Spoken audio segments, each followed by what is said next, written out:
Hello everybody, this is Bonnie Barker with Bonnie Bay Crochet, and today I have something very near and dear to my heart to share with you.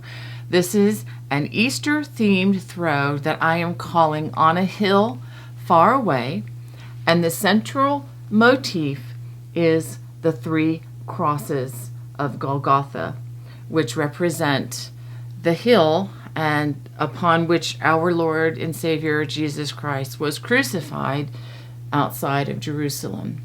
Okay, and I know many of you are familiar with that story. I want to go ahead and I'll show other pictures right here of this particular throw, but I wanted to tell you some of the meaning that I tried to build into this as I designed the throw. So there's a lot that I could say about the meaning, but I'm going to try to just distill it down very simply so that you understand why I chose the stitches that I did. Of course, we have the three crosses in the center, and they tell the story of how Jesus he was God, became man, so that he could die for a debt that he didn't owe, to pay the debt that we couldn't pay. And in that debt, we believe, as Christians, was satisfied in the death of our Lord and Savior alone. Of course, we know he didn't stay dead, but he rose again in 3 days, and which is why we are able to celebrate such really a horrific death historically. There are also 3 rounds of the knurl stitch that I'm surrounding the cross motif with, as well as 2 rounds of the cable stitch. Now, I wanted that to represent, by going around this continually, that God has no beginning and he has no end.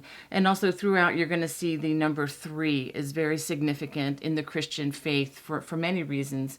One of which representing the Trinity, which is the union of the Father, the Son, and the Holy Spirit.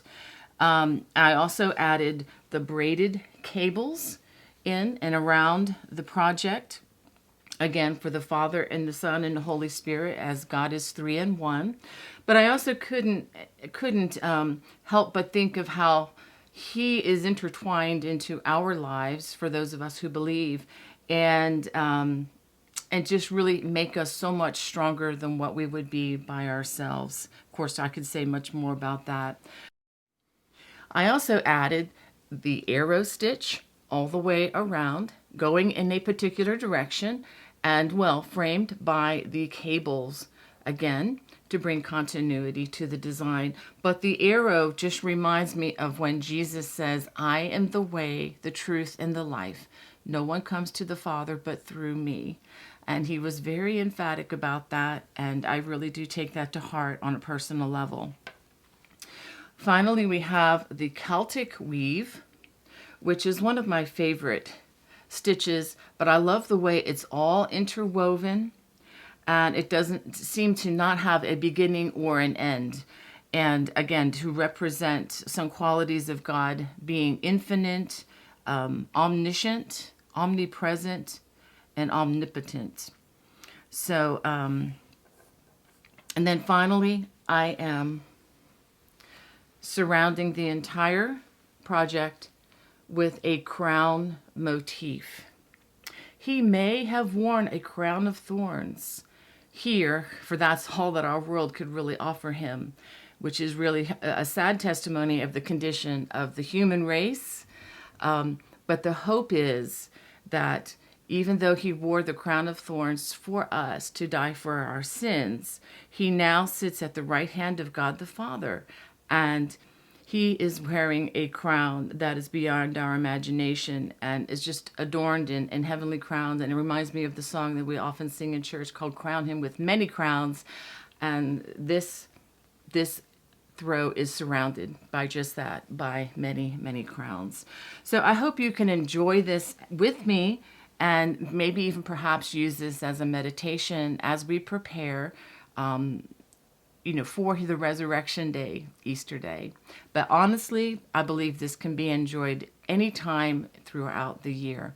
Well, come along with me and I'll show you what you're going to need. For this project, I'm going to be using Paint Box Yarns Simply Aran. And the number that I will be using will be appearing right across the bottom of your screen. Each of these balls of yarn is a number 4 or Aran or worsted weight yarn containing 100 grams or 3.5 ounces, 184 meters or 201 yards, and these are 100% acrylic. And I will have a link in the video description below where you can purchase this yarn should you like to.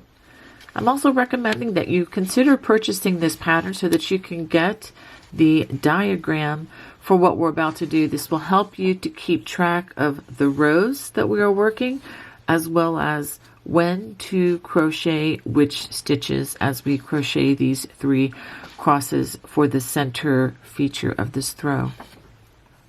The first thing we're going to do is start with our trusty slip knot and a starting chain of 45. Once you have your starting chain of 45, we're going to start in the second chain from the hook, and we're going to work our double stitch just like this. We're going to work a single crochet in that first stitch and then a double crochet in the next. Single crochet in the next, double crochet in the next stitch, and we're going to alternate that all the way across the row. Single crochet followed by a double crochet. At the end of the row, we're going to end with a double crochet. So this is what you should have all the way across. For those of you who are interested in the foundation chain, please don't bother for this project because we're going to be working a perimeter border around this, and the chain is going to be completely covered in the end, so it really doesn't matter.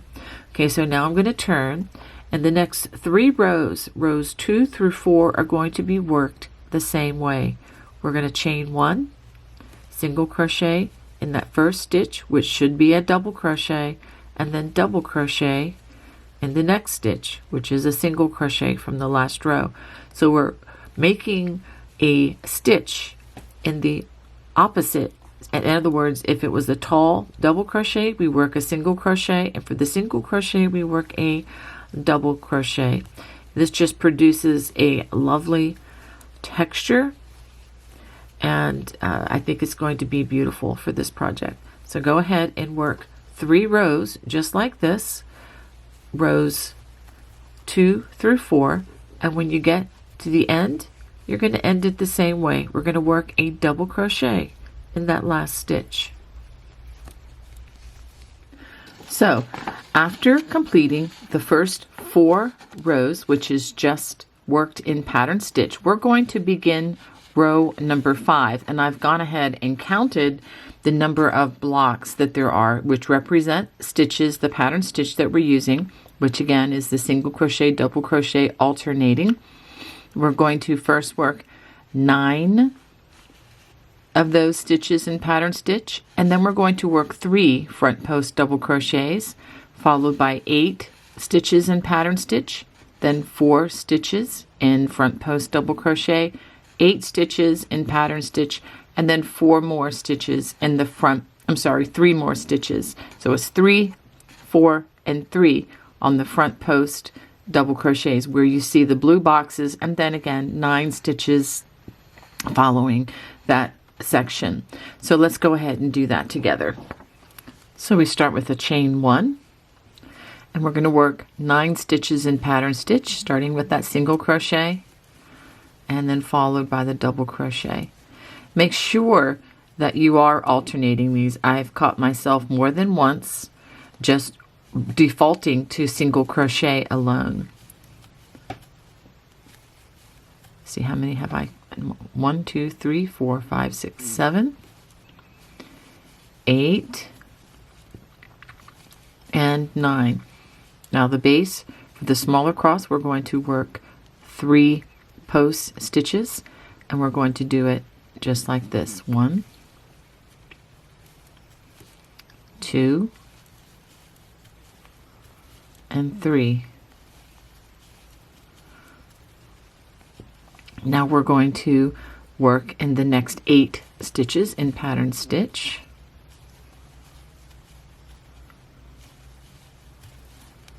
Again, remembering to alternate the single crochets and double crochets.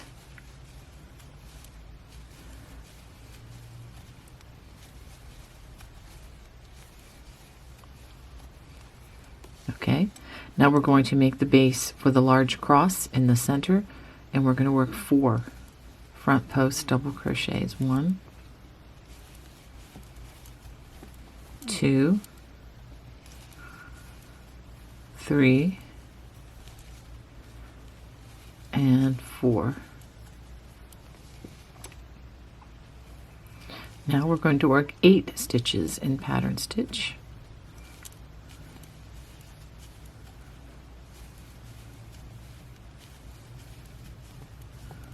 Oops.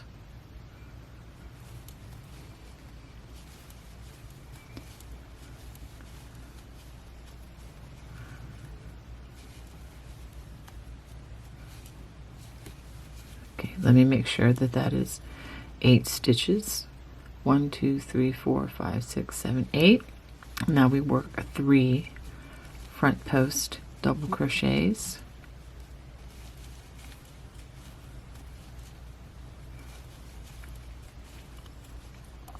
And just like that. And then we should have 9 stitches remaining.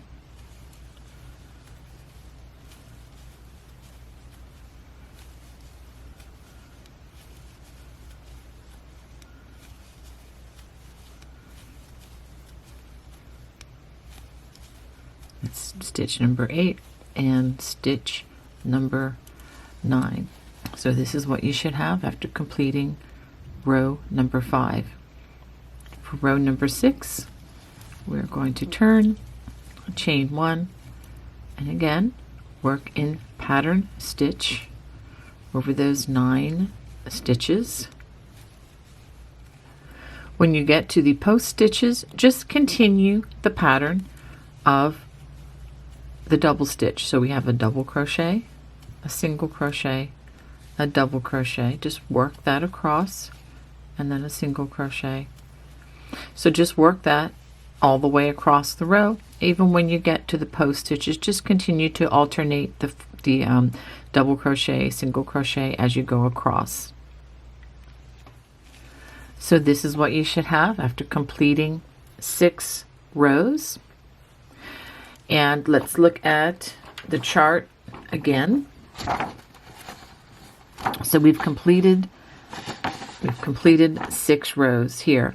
Now for row 7, it looks an awful lot like row number 5, but I'm going to work it a little bit differently because we're going to work the post stitches as treble crochets, front post trebles, and we're going to connect them into the front post double crochets down here so that they're elongated and connected. So I'm going to show you how to work this row, and once I do, you'll know how to work everything from row 7 through row 18. But let me go ahead and work row 7 with you, and then I'm going to give you a larger assignment. So to start row 7, we work a chain 1, and we work the double stitch, which is the single crochet and then double crochet. So work that over the first 9 stitches. After working those 9 stitches, we are now going to work front post treble crochets over the 3 stitches 2 rows below. So let's go ahead and work 1. These are front post trebles. 2 and 3.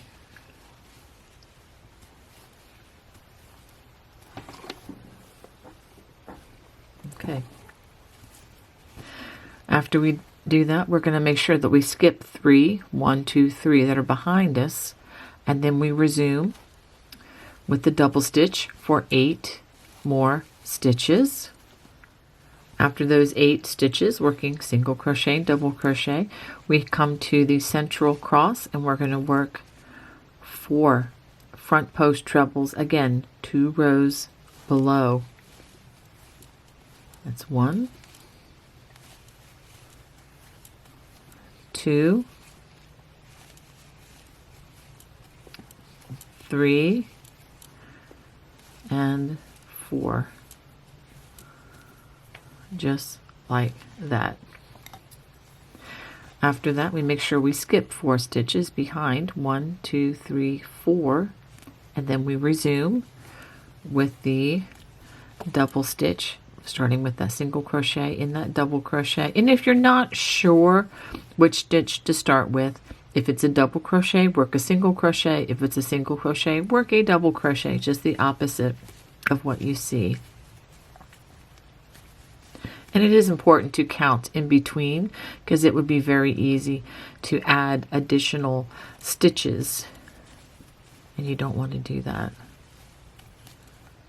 Okay, so I should have 8 stitches. Let's make sure. 1, 2, 3, 4, 5, 6, 7, 8. And it's time for 3 more front post trebles with the stitches right below. 1, 2, and 3. And then we have, we'll skip 3, 1, 2, 3 behind, and then now we're on to 9 stitches remaining. So go ahead and work those 9 stitches. This is what you should have after completing 7 rows, and you should be able to see the bases that will form the crosses very clearly at this point. Now I'm going to give you an assignment. Okay, we're going to work rows 8 through 18. Let me show these to you on the chart. Okay, so we just completed row 7. Let's go ahead and check that off. It's a good idea. I encourage you to print this off and to check them as you go. It just makes it a lot easier to keep track. Now, what we did on row 7 is the same thing that we're going to do on row 9, 11, 13, 15, and 17. Rows 8, every other row with the back side facing, rows 8, 10, 12, 14, 16, 18 are simply going to be working in pattern stitch all the way across the row. So go ahead and work rows 8 through 18. If you're not sure what to do for rows 7, the rows with the post stitches, feel free to back up and you can re-watch this row again.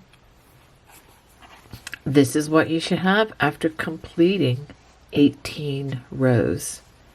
Now we need to look at the chart for the next few rows. So we've completed through row 18.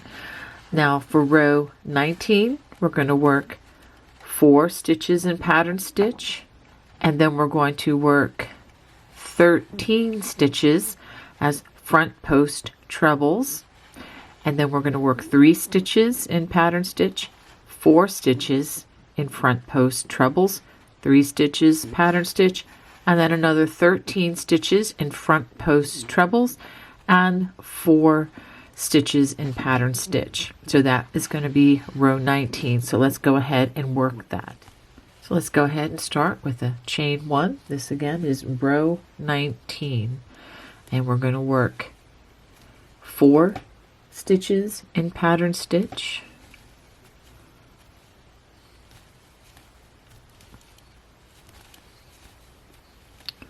okay, so now we're going to work front post trebles,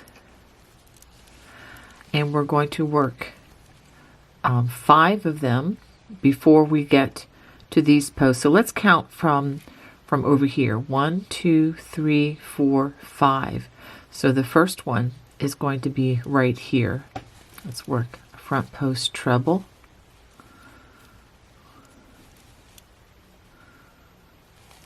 two,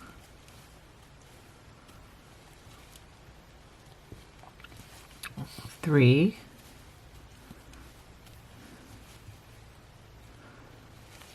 four, and 5. after working those, we're going to work over the next 3 stitches.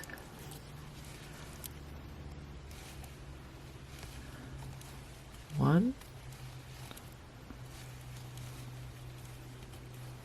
2, 3. So working those stitches. 1.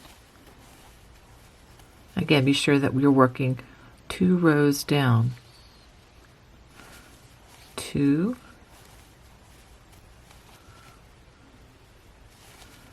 3, 4,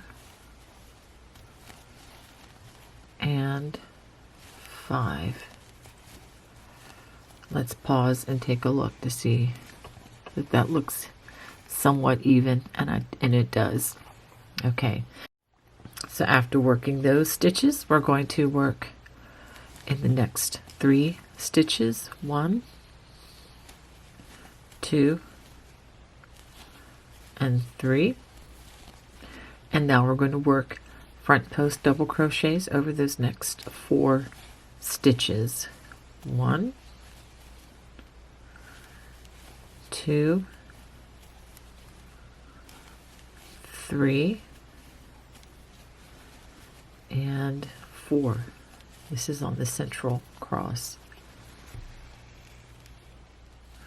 After that, we're going to work in the next 3 stitches. 1,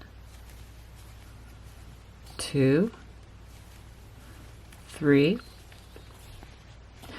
And let's just count backwards from this side for the next 5. 1, okay, so 1, 2, 3, 4, 5. So let's go ahead with those front post trebles. 1,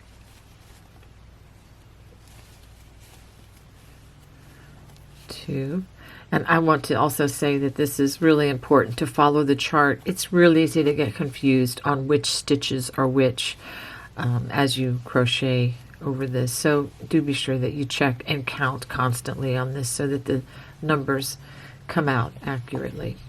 Okay, so after that we have the 3 post stitches here of the main beam.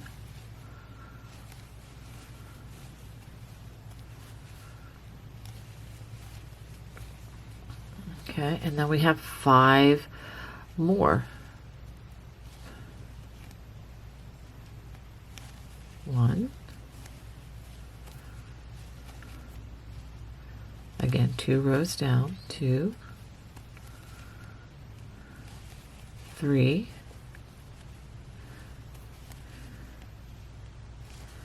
4, and 5. And then we have 4 stitches to finish out the row in the pattern stitch. 1, 2, 3, and 4. So let's take a look. This is after completing 19 rows. So you see that the smaller crosses are starting to be completed. Okay, so now row 20 is going to be worked with the back side facing, and we're just going to work in pattern stitch all the way across. Make sure on this long section that you're alternating single crochet, double crochet, single crochet, double crochet, just like you've been doing all the way across. And for row 21, it's actually a repeat of what we just did here with row number 20. I'm sorry, with row number 19. So 21 is the same. I'm going to go ahead and show this to you on the chart. Okay, so we're down here. We've just worked this row. So we're going to work the row 20, which is the double stitch all the way across in pattern stitch, and then row 21 is the same that we just worked. So go ahead and work the next 3 rows, again all in pattern stitch, and then 21, which is the same as what we just did, and then another row of pattern stitch.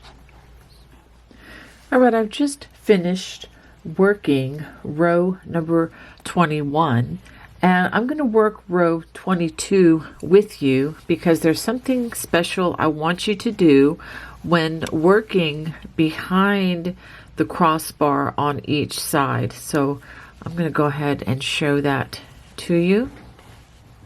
So again, this is row 22.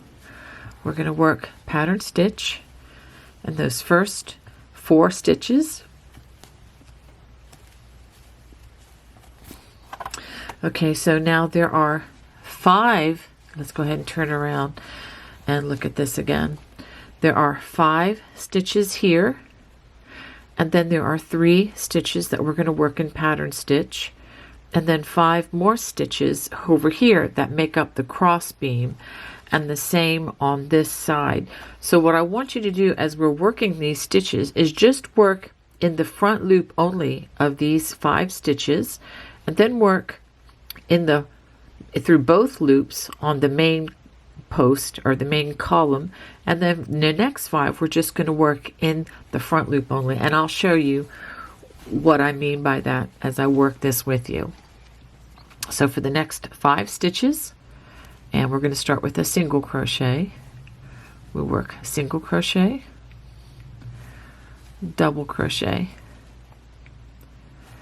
single crochet, double crochet, and then a single crochet. And if you're not sure, you can look back. So the next stitch, let's go ahead and turn it this way. So we have worked across here, and it just, I'm going to go ahead and take this out. So you can see that it just gives it more definition here on that cross beam. So now we're going to work in the next 3 stitches, just working through both loops, because we're going to continue to work that beam as we go forward. So we're going to work a double crochet, a single crochet, and then a double crochet. And now for the next 5 stitches, we work in the front loop only. Single crochet, double crochet, single crochet, double crochet, and single crochet. And then after that, we return to those 3 stitches in the pattern stitch,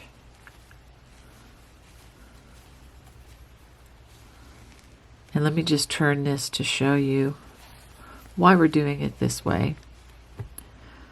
You can see how this line helps to give this cross beam a little more definition in the work. Now continuing to work over the center cross, the main beam, we just continue working through both loops in pattern stitch.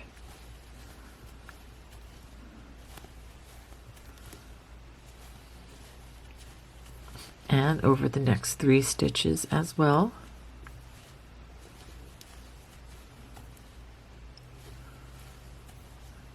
And then now we're working over the next 5 stitches, working only in the front loop. 1, 2, 3, 4, 5, and then the next 3 stitches, which are the main post, we work through both loops. 1, 2, 3, and then again through only the front loop for the next 5. 1, 2,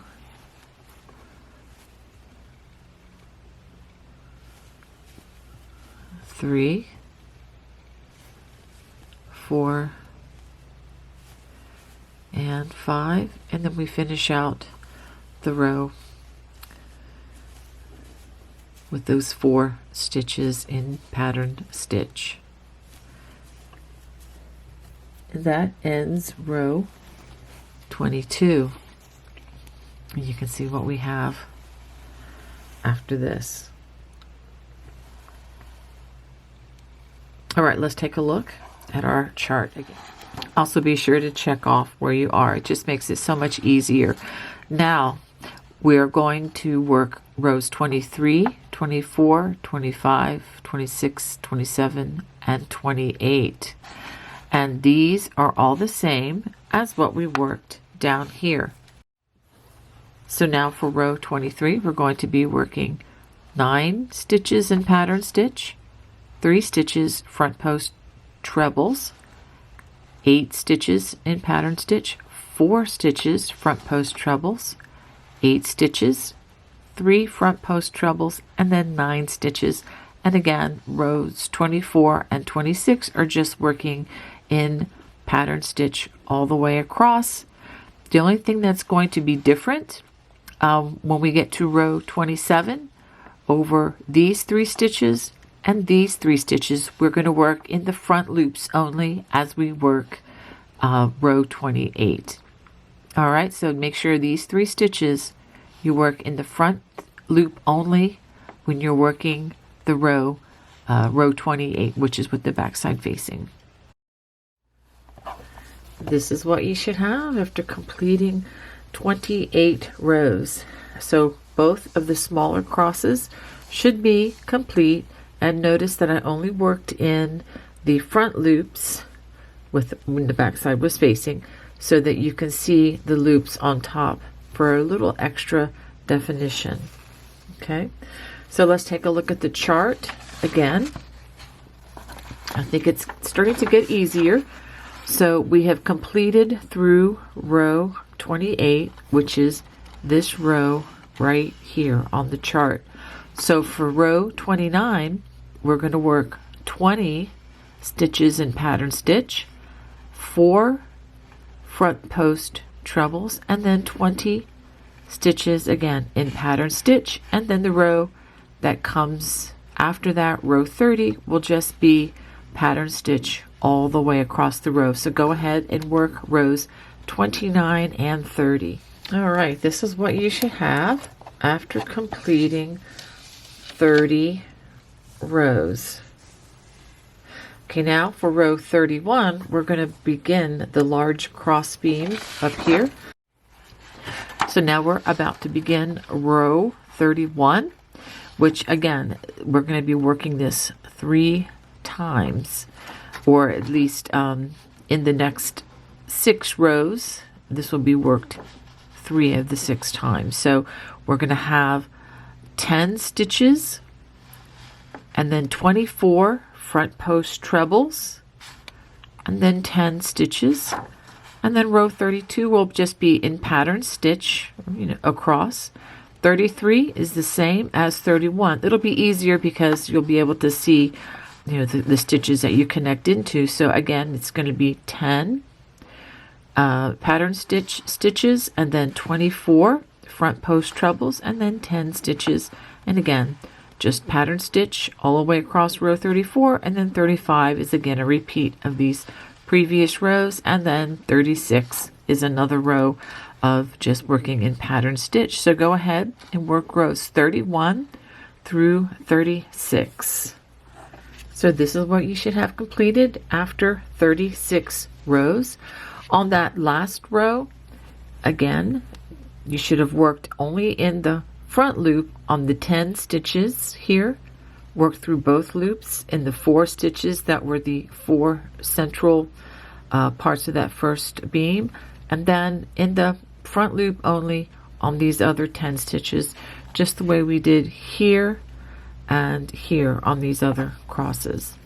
Okay, so now let's just take a look at our diagram here. So we've completed 36 rows.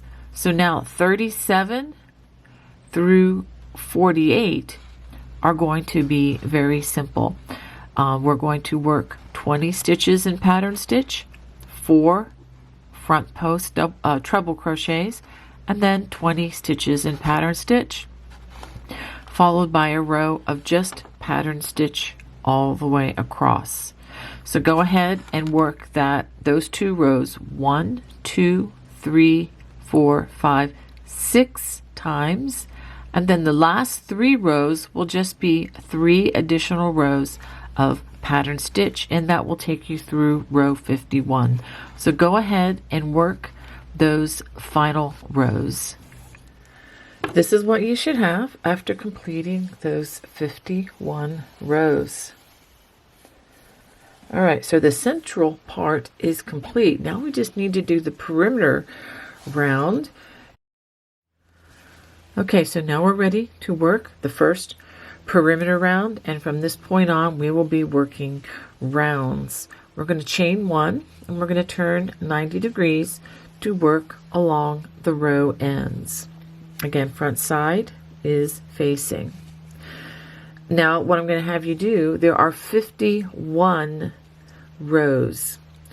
So I'm going to work 58 stitches evenly along the row ends. So as we do that, sometimes you're going to need to work 1 row end, 1 stitch in the row end, and sometimes 2. So this is mathematically the way I figured out that I'm going to do this. Okay, so I've turned 90 degrees.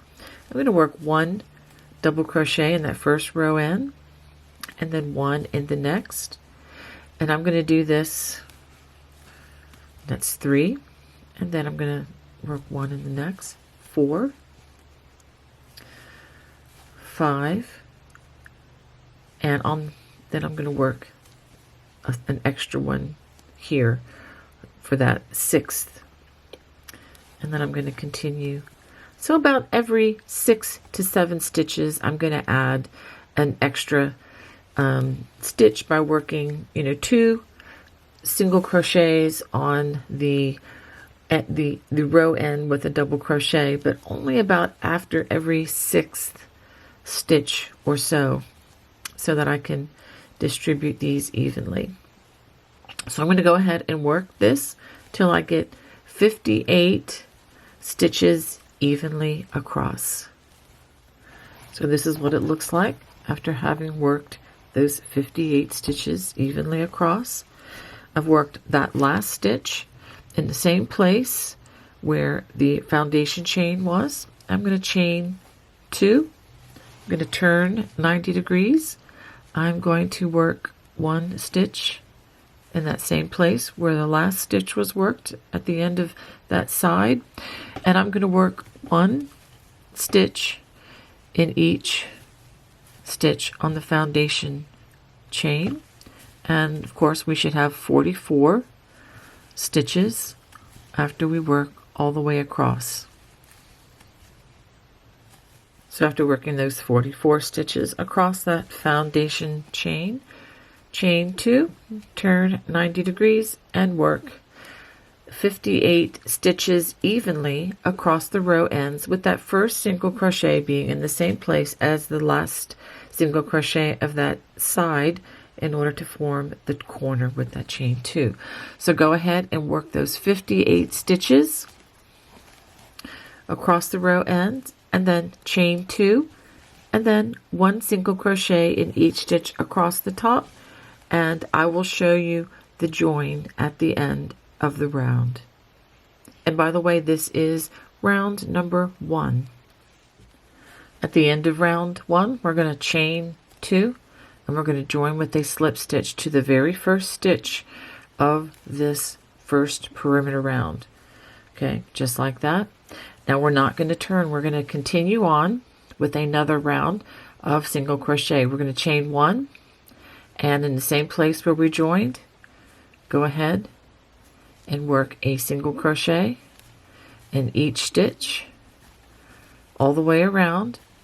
When you get to the chain 2 corners, we're going to work a single crochet, chain 2, single crochet in each corner, and then we're going to join again with the chain 2. After we work in the chain 2 corner, we'll join with a slip stitch to the first stitch of the round, and I will show you that and what follows after these two, after this particular round. So at the end of this round, we're going to work a chain 2 corner with the single crochet, chain 2, and another single crochet. Now we're going to do something a little bit different. We're not going to join with a slip stitch to the entire corner or to that first stitch of the round. Instead, we're going to go right in to working round number 3, which is going to be the first round of the low front ridge. In this round, we're only going to work in the front loop of the stitch, and I'll show you how to do that. But before we get started, you're going to need to get some stitch markers. So I'm going to go ahead and get 4 of these. And what we're going to do with these stitch markers before we even begin this round is we're going to mark all of the corners. So go ahead and put a stitch marker in every chain 2 corner of this square. This is very important. This will make life so much easier when working the second round of this particular stitch, which can be a little bit challenging. All right, so this is going to save a lot of time.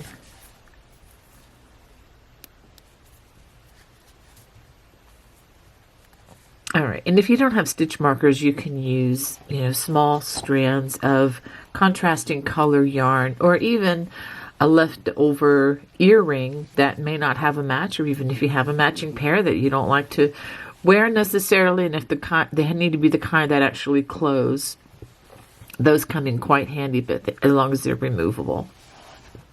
Okay, so round 3, which is round 1 of the low front ridge, we're going to work a slip stitch just like this in the front loop only, all the way across the row, and I'll show you what to do when we get to the chain 2 corners, because we are going to skip the chain 2 corners on this particular round, but that's okay because this round really doesn't matter as far as the stitch count goes. It's what happens the round after this, which would be on round 4, where the stitch count continues to increase. This is mostly just surface stitching on this particular round. Okay, as we come to the first corner, and this, by the way, is how all the corners should be worked. I'm working again only in the front loop of that last stitch along the side, and then I'm going to skip the chain 2 corner, and I'm going to go right into the front loop of the next stitch along the other side, and just continue working. Okay, so you can see why it's important to have this stitch marker, because when we come around for the next round, we're going to be working in the remaining loop and in the chain 2 corners. Okay, this is just a nice little surface design that helps to frame our center subject. Okay, I'm going to stop here just for a second, and you can see the way it curves around just like that. So go ahead and continue all the way around, and I will show you how this joins in the end. After working this low front ridge round all the way around, this is the last single crochet we worked of the previous round. So what we're going to do, we're going to just join with a slip stitch there. We're going to chain 1. Now we are going to turn, and this is where we start working in the spaces with the stitch markers. So right away we're going to go into the low front ridge round 2, and I'm going to go ahead and take this stitch marker out now that I know where I need to work, and we're going to work a chain 2, or rather a single crochet, chain 2, and a single crochet corner in that space. Now in the remaining loops from these single crochets, we're going to work a single crochet all the way around. And just remember that when you come to the chain 2, where the stitch markers are, that's where we work the single crochet chain 2 single crochet, worked in the entire chain 2 space, and then we go back again to working only in the remaining loop, which again is the front loop as these stitches face us at this point. So go ahead and work this round, and I will show you how to join. And let me just take a look, and I'll show you the nice ridge that it forms on the front side. As I finish up this round, I wanted to show you how to finish this up. So this is the last stitch that we can see, but there was another stitch here. I wanted to make sure that you get to this stitch. This is where we joined back behind here. I know this may be a little confusing, but do make sure that you have 62 stitches along these long sides, and that is including the chain 2s here. So then we join with a slip stitch just like that, and now we're going to also slip stitch to the corner. And let's turn, and let's just take a quick look at how this frames the 3 crosses, I think, in a very beautiful way. Okay, so now that we've completed 4 rounds, you should have 48 stitches along the short sides and 62 stitches along the long sides. So it's going to be kind of important going forward as we work various stitches. So now that we've chained 1, let's go ahead and work a single crochet in that chain 2 space. That's very important. And we're going to work a single crochet in the next stitch. You can always check behind the work here in case you're wondering exactly where that stitch should be. It's right here, so you can see that last stitch that we worked. Okay, so we're going to make our first cable.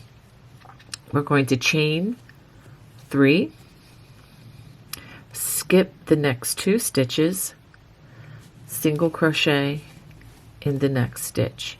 Now we're going to turn to work in those 3 chains. 1 single crochet in each of those chains, slip stitch in that next stitch, which happens to be a single crochet. Now I'm going to bring my yarn around to the back so I don't have to keep flipping the whole work around. Now we're going to pull this cable down, and working in those 2 remaining stitches, we're going to work single crochets in each of those stitches, and that's what we're going to do all the way across, and I'll show you how to deal with the corners when we get there. Chain 3, I'll do this again, skip the next 2 stitches, single crochet in that next stitch, turn to work in the chains, and then just work along the side of those chains. 1 single crochet in each of those stitches, and then in the next stitch, which is a single crochet, slip stitch, and then again bring your yarn to the back side, and let's pull this cable down in front of us, and it reveals those 2 stitches that we skipped, single crochet in each of those. So if you've never done that before, you can back this up and watch this again. And if you need additional stitch support, look in the video description below. I'll try to put that stitch video for the stitches in this throw so that you can watch those. So go ahead and work that to the first corner. Now I'm coming to my first corner. I'm going to go ahead and work a single crochet in that remaining single crochet. And then we work the chain 2 corner with a single crochet, chain 2, and a single crochet worked in the same space.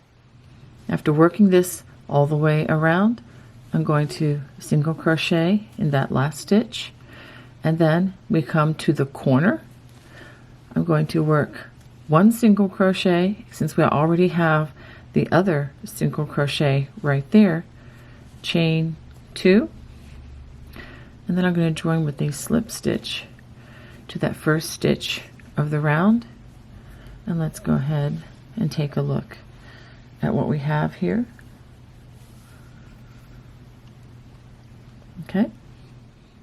So just for the record, you should have 15 cables worked on the top and on the bottom. Along the sides, you should have 20 cables on both sides. Now we are going to turn. We've already joined, so let's go ahead and turn. Now the back side is facing us. We are going to chain 1, and we're first going to work that corner. We're going to work a single crochet, chain 2, and a single crochet in that chain 2 corner. And this is how you're going to work behind the cables. Okay, so the stitches behind the cables are right here, but we have 2 stitches to work in before that. 1, 2. All right, now we're working behind the cables, and what we're going to do is we're going to work 2 single crochets behind that first stitch, and then 1 single crochet behind that next stitch. Again, this is working behind the cables. I'll do that again for you. 2 single crochets in that next space, 1 in the next, and you do need to pull back the cable just a little bit to see that other stitch. So I'll do this again. 2 single crochets and then 1. So let me turn to show you what we're doing. So essentially, once you get past any extra stitches at the beginning and at the end of the row, when you're working behind the cables, you're going to be putting 3 single crochets behind each of these cables. If you can do that, then we're going to maintain our stitch count, and I'll tell you those numbers at the end of the round. Okay, so I'm going to go ahead and work across, and then I'll show you what to do once you go down this long side and show you the next turn. After working all the way across behind the cables, we have 2 stitches to complete. 1, 2, and then now we're going to work the chain 2 corner. We work a single crochet, chain 2, and another single crochet to turn this corner. And across the short side, you should have a total of, and this is including the single crochets in the chain 2 corners, you should have a total of 51 single crochets as you work across the short side, or the top and bottom of the square. So we're going to turn. Now we're working along the long side. We just have 1 extra stitch here, which is a standalone single crochet, and now we are working behind the cables. We're going to work 2 single crochets in that first stitch, and then 1 in the next. Okay, so go ahead and work that to the next corner, and I will show you what I have and give you the other stitch count. So we're going to work the extra stitches after working behind all those cables. So we have 2 of those standalone stitches, and then we have 1 going into that chain 2 space. Let's go ahead and chain 2, turn, and we'll work that extra single crochet there. Okay, across the long end, you're going to have 65 stitches. So go ahead and work the rest of the way around the square, and then we'll go on to the next rounds. We get to the end of the row, and there is only 1 stitch here, and if you're in doubt, you can always look at the front side and see that 1 stitch is left there. So let's work that. So we come to the end of the row and we join with a slip stitch. Go ahead and chain 1, and we're going to turn. And so this is how this stitch is looking. I hope you enjoy this. This is one of my favorite cables of all times, really, to work on these projects. Okay, now we're going to work the 2 rows of the low front ridge, just like we did here.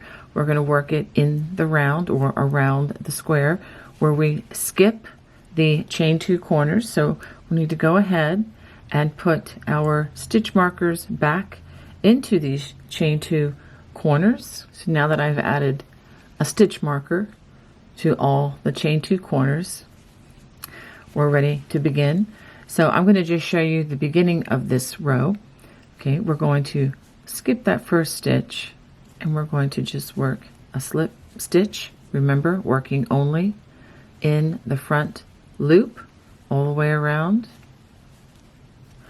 And as you get to the corners, remember, we're going to work a slip stitch in the last stitch along the side. We're going to skip the chain 2 corner entirely, and then we will go to the next stitch over here, working those in the front loops only.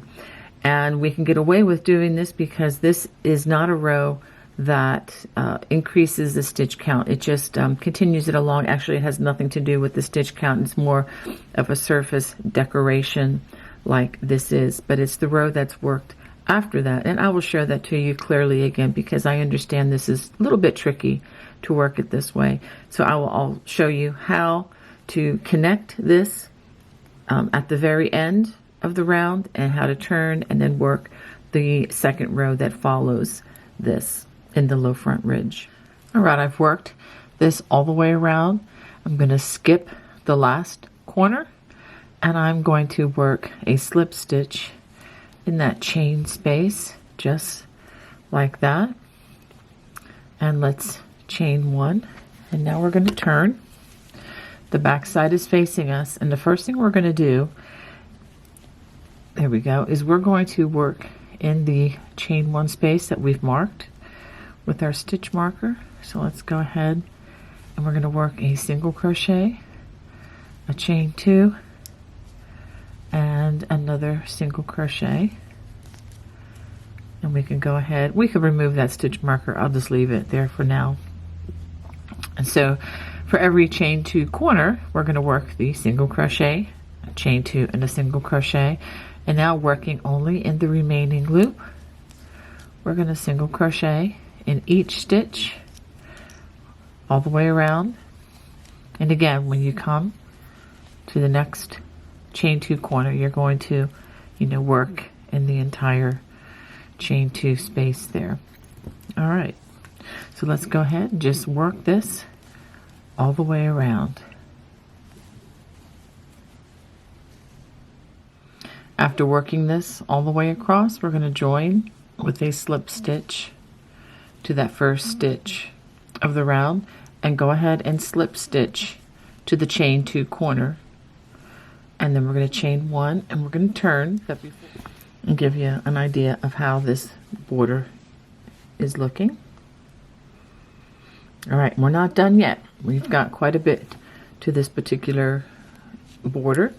So after we've turned, okay, so let's go ahead and move.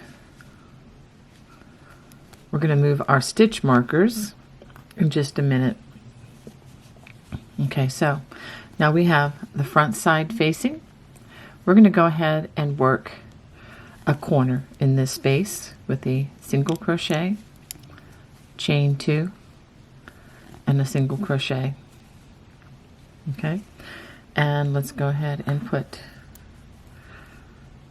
our stitch marker in the corner. So this round is going to be easy. We are just going to work 1 stitch in each stitch all the way around. And as you begin that row, let's just make sure that we didn't skip any stitches. Yep, we're good. So go ahead and work single crochets all the way around. When you get to the chain 2 corners, which appear here, go ahead and work let me go ahead and replace. I will take this stitch marker out, and once I complete this chain 2, I will replace it. So we're going to just work single crochet, chain 2, single crochet in each chain 2 corner all the way around, and I'll show you what to do next. This is actually the foundation round for the knurl stitch, also known as the reverse single crochet. At the end of this round, we're just going to join with a slip stitch to that very first single crochet.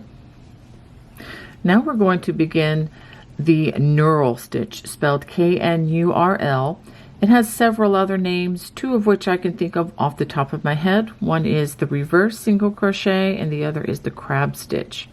And this is the way we're going to work that. We're only going to work in the front loop of these stitches, and we're going to work the opposite direction. If you're looking at the right-handed video, we're going to be now crocheting for this round only from left to right. And if you're watching the left-handed video, it would be from right to left. Okay, so, and make sure you still have these stitch markers in those corners because we're going to need them. Okay, so we're going to chain one, and we're going to start working in that very first stitch to the right of the hook. Okay, so we're going to go up into that stitch, pull up a loop, yarn over, and pull through two. In the next stitch, up, pull a loop, yarn over, pull through two. Punch up. Sometimes it helps to think of just punching up into that next stitch, yarn over, pull through. So we're working the single crochet in reverse. So go ahead and work this to the next corner, and just to prep you for what we're going to be doing, we are going to be doing just like we did for the low front ridge. We're going to completely skip this corner. We are going to work in the front loop of this stitch and in this stitch, and we're just going to continue this around. But I'll show you that first turn, and I will also show you the join at the end of this round. This is a bit more of a challenging stitch. I don't want you to fear this, but it's also a very beautiful stitch, as you can see here, where it just leaves some amazing surface decor for your projects. And it's also a great joining stitch if you're ever using projects that join squares. This is every bit as good as anything I have ever used, only better because it leaves a beautiful surface texture. All right, so I'm going to go ahead and work these to the next corner.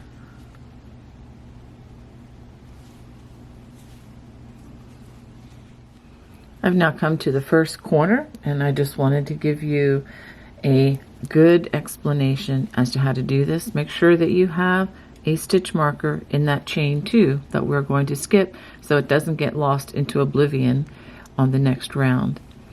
Okay, so I'm working the knurl stitch, and we have one left right here, so I'm going to go ahead and work that stitch. We're skipping the chain 2 corner, and we're going right to this next stitch.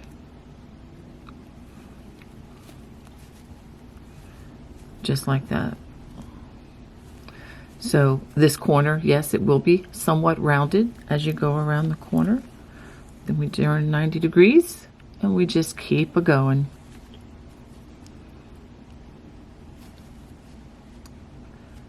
Let's try that again. There we go. So let me pause and let you see how that corner is turned. And again, the chain 2 is marked with that stitch marker, so we can easily work in this on the next round. We come to the end of this round.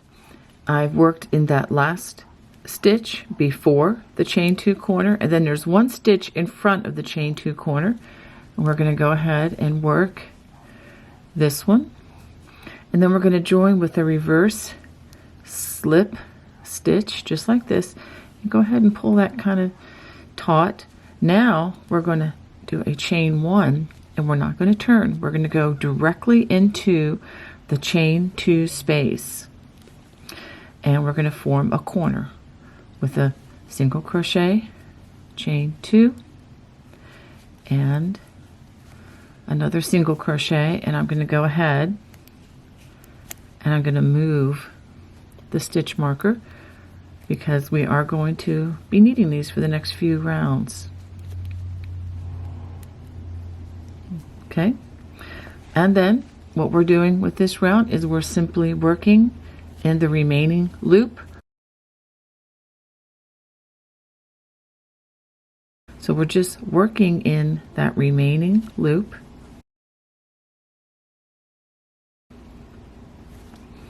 Okay, so go ahead and work this all the way around. When you get to the chain 2 spaces, work a single crochet, chain 2, single crochet in the chain 2 space. And then once you've done that and gone all the way around, we are going to join with a slip stitch to the first stitch of the round, and I will show that to you when I get to that point. Okay, so now we are ending round number 11, and we're going to join with a slip stitch to the first stitch of the round, which is right here. I'm going to join just like that. And before I proceed, let me give you some stitch counts along the short ends of this rectangle. You should have 57 stitches, and that's including the chain 2 stitches that I'm just about to crochet in just a second. And then along the long side, you should have a total of 71 stitches. Okay, this is what you should have after completing 11 rounds. We are now going to repeat rounds 10, which is the round using the knurl stitch in the opposite direction, and then row 11, which is the single crochets that we just finished. We're going to do this twice more. So I'm going to go ahead and start you on round 12. I'm going to chain 1, and then again working the opposite direction. The first stitch that we're going to work is right here. So let's go ahead and find that stitch. That's the trickiest thing of all.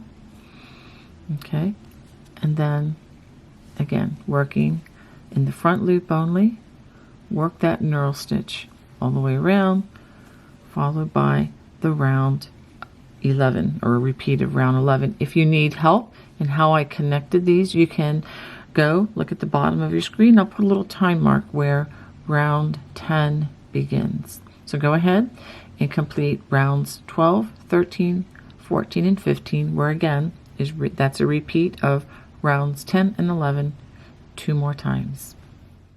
Okay, so now to start round 16, let's go ahead and slip stitch to that chain 2 corner, and let's go ahead and chain 1, and we're going to turn. We're not going to work in that corner. So after that chain 1, we're going to start working single crochets across. But before we do, let's take a look at the front side facing to see where those stitches are going to be. Okay, so the first stitch is going to be here. Okay, right here. It's going to come in here, and then the next stitch is going to be over here.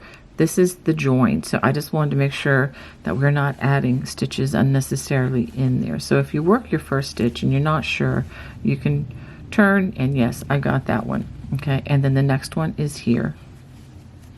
Okay, so go ahead and work single crochets in each stitch. When you get to the chain 2 corners, you're going to work a single crochet, chain 2, and a single crochet in each corner for this particular round. So go ahead and do that. At the end of round 16, we're going to work in that chain 2 corner. We're going to work a single crochet, chain 2, single crochet, and then we're going to join with a slip stitch to the first stitch of the round, and then we're going to turn our work around with the front side facing. Go ahead and chain 1, and let's go ahead. Let me go ahead and explain what we're going to do. Okay, so now let me explain visually where we're going from here. We just completed 16 rounds. So now for rounds 17 through 22, we're going to repeat rounds 3 through 8. So that would be low front ridge rounds 1 and 2, cable rounds 1 and 2, and then again low front ridge rounds 1 and 2. We're going to work those around. Now you are going to have different number of cables. Obviously you're going to have more, and I will give you those numbers and how that works out once I complete that section. So right now go ahead and work rounds 17 through 22, and I'll go ahead and start you off on this. Since we are skipping the chain 2, let me go ahead while I'm thinking of it, and I'm going to put that stitch marker back in, and make sure that you have one in each chain 2 corner so that working this is going to go well for you. So now as we go around, so let's go ahead and start with a slip stitch in that first stitch, and then we're going to work slip stitches, skipping that chain 2 corner, and just work slip stitches all the way around, working in the front loop only. And then we will connect this, and then of course we will work in that chain 2 space for the round that follows it. So after having worked the row 1 of the low front ridge all the way around, I'm going to join with a slip stitch to the first stitch, which is right here. Okay, then we're going to do a chain 1, and then we are going to turn to have the back side facing. So notice that we're going to work the chain 2 corner at the end of this round and not at the beginning. So we're going to go ahead and work in each of these stitches, and the first stitch is right down here, so you don't want to omit that stitch. And then the next stitch is right here because this is the join. All right, and then we're going to work those single crochets worked in that remaining loop right that you see here all the way around, and just like before, but just to be clear, when we get to the chain 2 corner, make sure you work a single crochet, chain 2, single crochet in each chain 2 corner. All right, and then after we do that, I will show you the join and the beginning of the round for the cable stitches. At the end of round 18, we're going to work that corner with a single crochet, chain 2, and another single crochet. I'm going to go ahead and move my stitch marker again to the current chain 2 space, and now we join with a slip stitch to that first stitch of the round, and then we're going to turn. Let me just say, if you're off by 1 stitch here or there, please don't make a big deal out of it and start ripping everything out and starting from the beginning. You can make that up easily by skipping a stitch or just not worrying about it right now, okay? I just want to put your heart at ease. It's okay if we have 1 extra or 1 fewer. It's not the end of the world on this particular design. We can get back on track with this next round. Okay, so now for round 19, we're going to work cable row 1. Now that we're going to begin round 19, let's go ahead and start from the corner. And what we're going to do is we're just going to slip stitch our way. Notice I did not chain 1 at this point. Slip stitch to that chain 2 corner, and then we're going to work a chain 1 and then work that corner.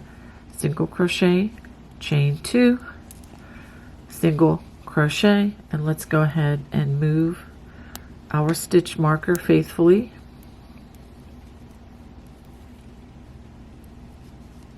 Although it's not going to be as much of a problem this round, but the rounds following it will be.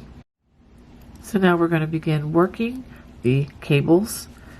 I'll just give you a little refresher. We start with a single crochet, chain 3, skip 2 stitches, single crochet, and that next stitch.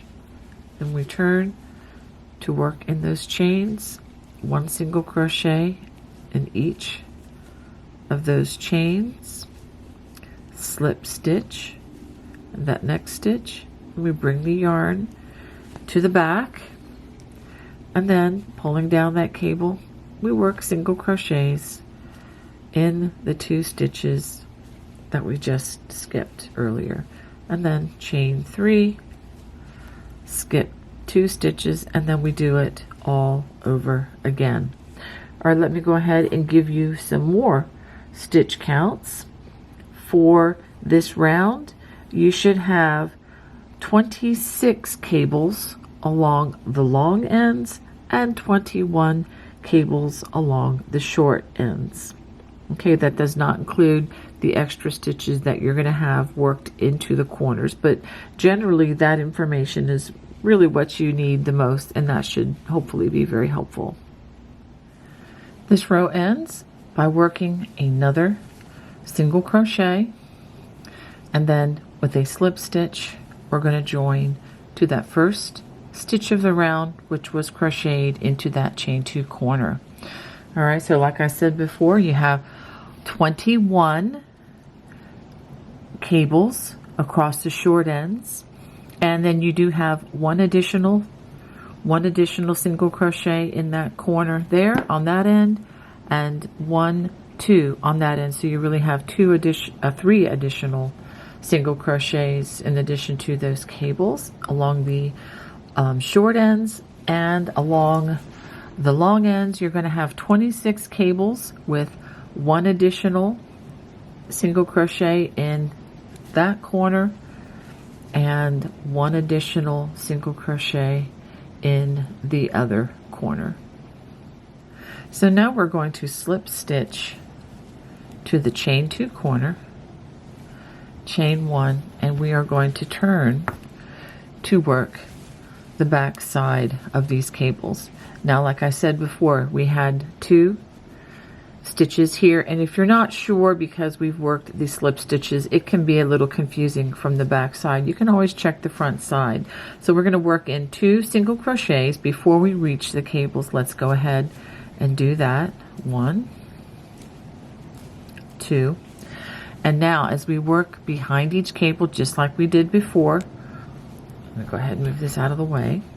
We're going to work 2 single crochets followed by 1 single crochet, and we're going to work that all the way around. 2 single crochets and then 1 single crochet, and then as you get to the end of each side, as you see these extra stitches, so you're going to work an additional single crochet here, and then when you get to the corner we're going to do like we've been doing, single crochet, chain 2, single crochet. So go ahead and work that row all the way around.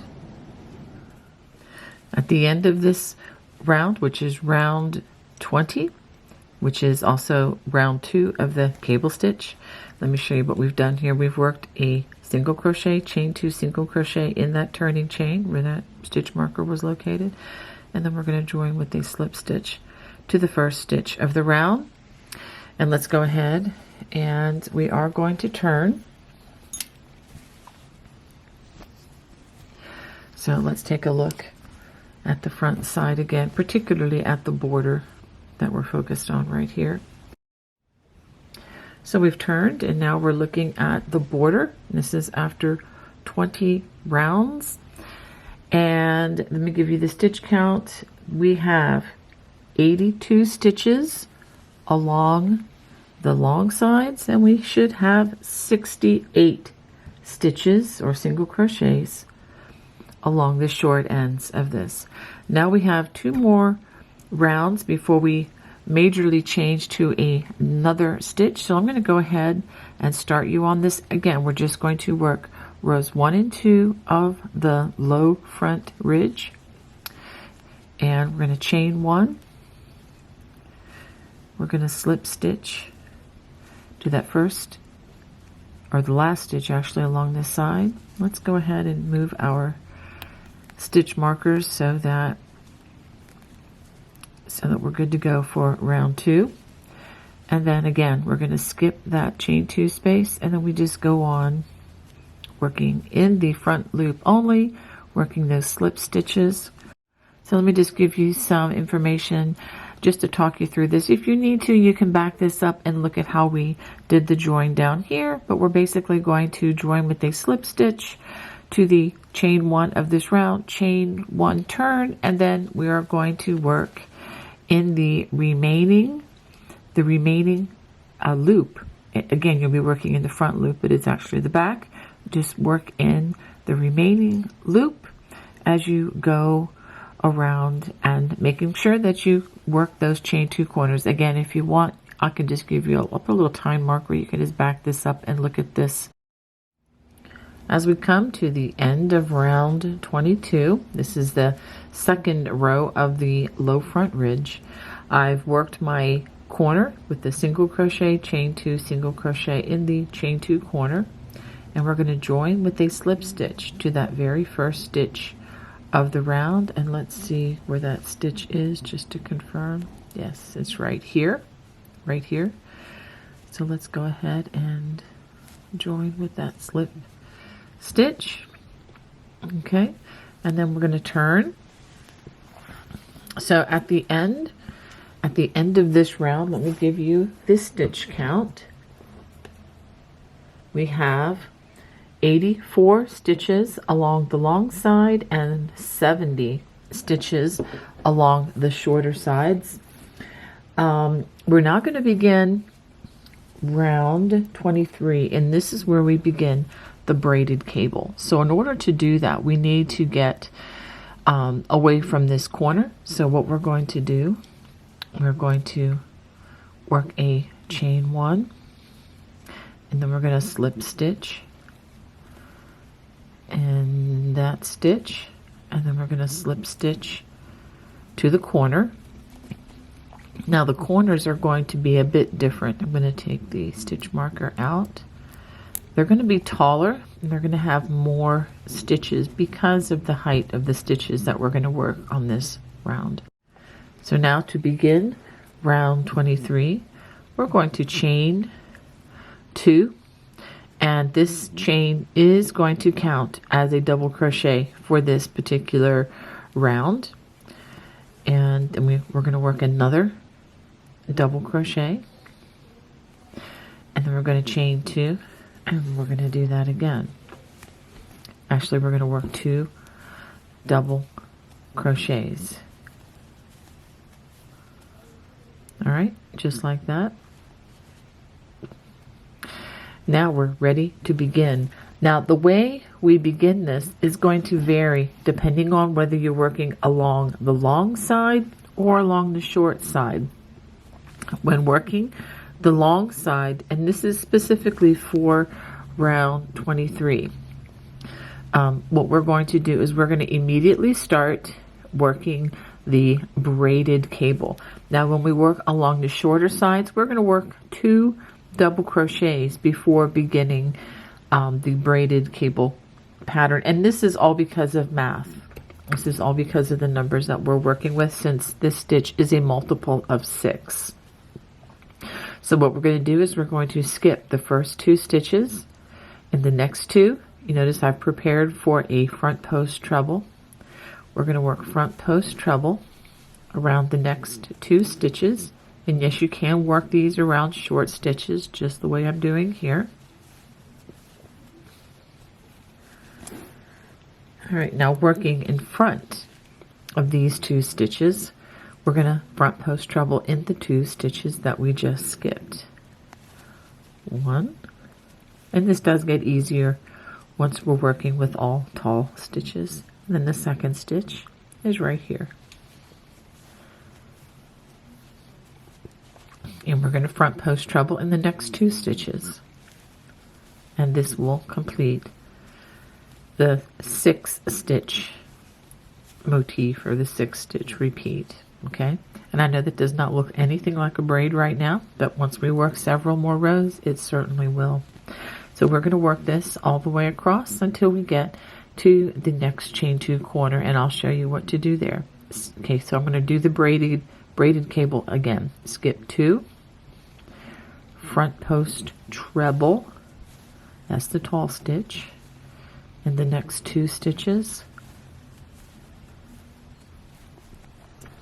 working in front of those last 2 stitches, we're going to front post treble in the 2 stitches that we just skipped.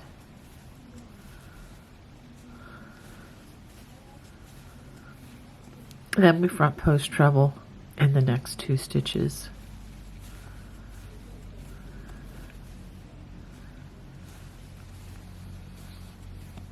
Okay, so now we have 2 braids. I'm going to do this one more time, just because I know there's somebody out there who's never seen these kind of cables before. Skip 2 stitches, front post treble the next 2 stitches.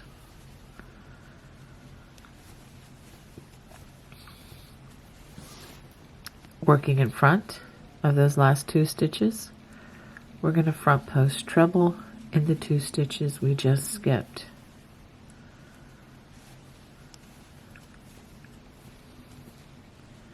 And then we front post treble in the next 2 stitches.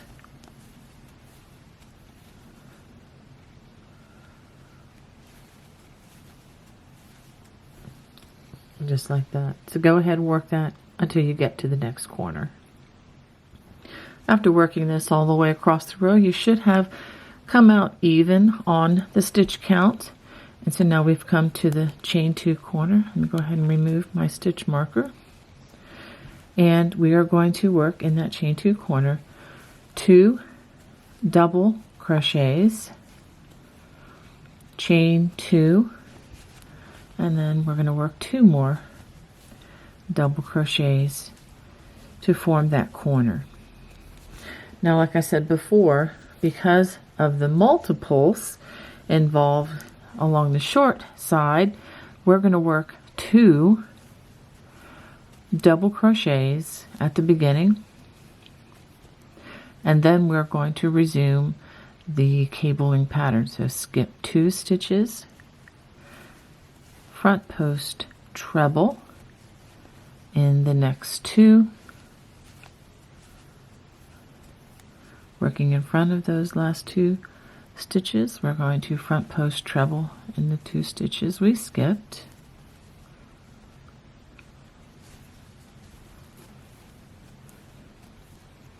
And then 2 more front post trebles, one in each of the next 2 stitches.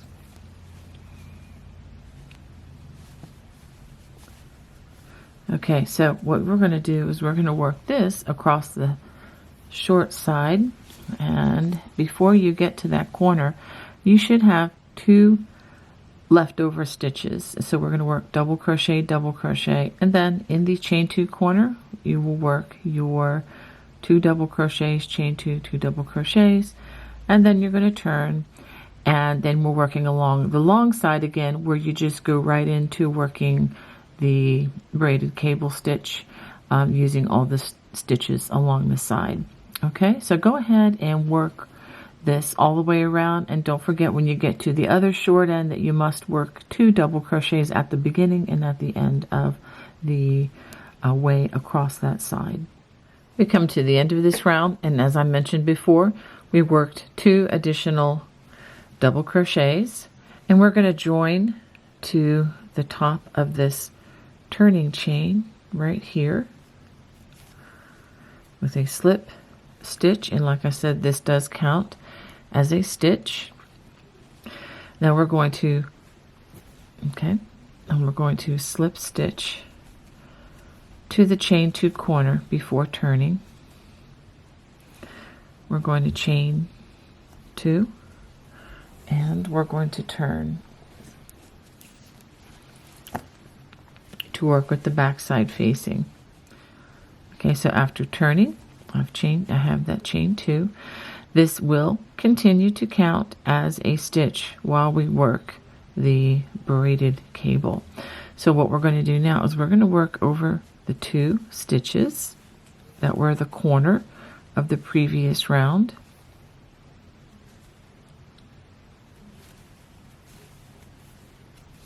And the 2 stitches that were not incorporated into a braid. Let's go ahead and work those 2.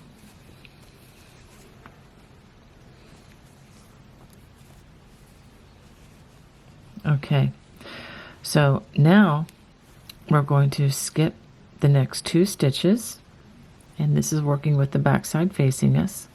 We're going to back post treble in the next 2 stitches.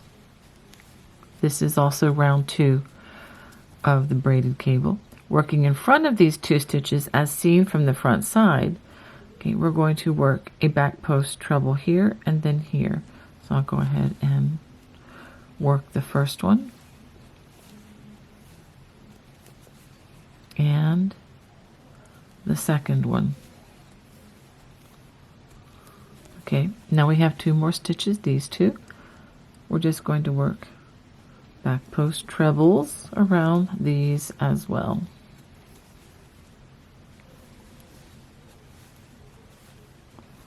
All right, so let's do this one more time.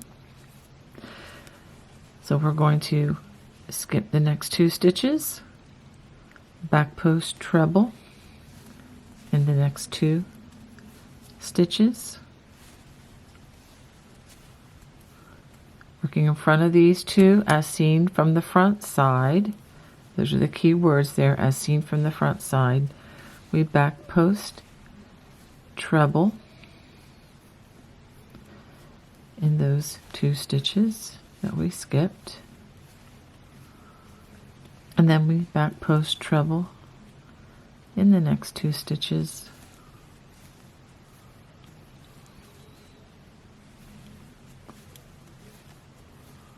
Okay, so go ahead and work this all the way across. Now when you get to the short ends, you're going to work double crochet, double crochet, double crochet, double crochet in those extra stitches, again along the short ends only. And then in the chain 2 corner, 2 double crochets, chain 2, 2 double crochets. So now when you're working the longer sides, we're going to have 2 double crochets at the beginning.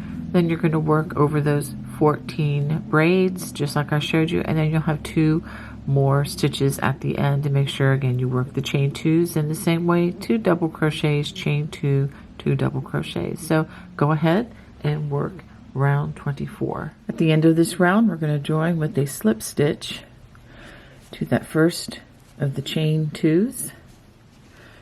Okay, so let's go ahead and turn to see what we have here. And we can see the braids starting to come out. All right, so now what we're going to do, let's just go ahead and we're going to, let's give it a chain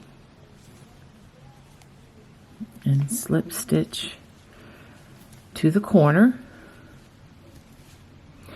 Okay, we're going to chain 2 and we're going to make another corner. And again, these chains do count as stitches in this section of the throw as we work the braided cable. And we're going to chain 2 and we're going to work 2 more double crochets. Now we're basically going to continue in the same pattern, repeating these last 2 rounds. Okay. And I'll put across the screen how many repeats you're going to be repeating of these 2 rounds. Now, let me just speak one thing about the number of stitches. As we are adding more stitches in, every time we have a total of 6 stitches, like for example, on the, let's see, is this the short side? Yes, on the short sides of this, you're now going to have 1, 2, 3, 4, 5, 6 stitches. So you can, when we get to the short sides, we're going to start a new braid doing the same thing that we're going to do over the established braids by skipping 2, front post treble in the next 2, working in front of those stitches, front post treble in the 2 we skipped, and then front post treble in the 2 remaining stitches.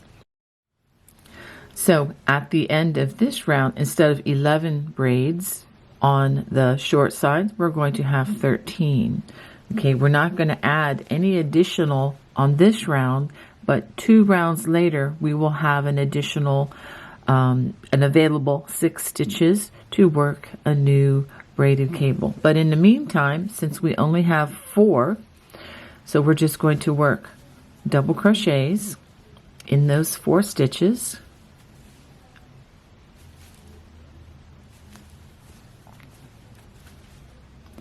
And then we resume the cable. And I just want to work one of these with you to show you just how easy this is going to be now, because it's so much easier to see.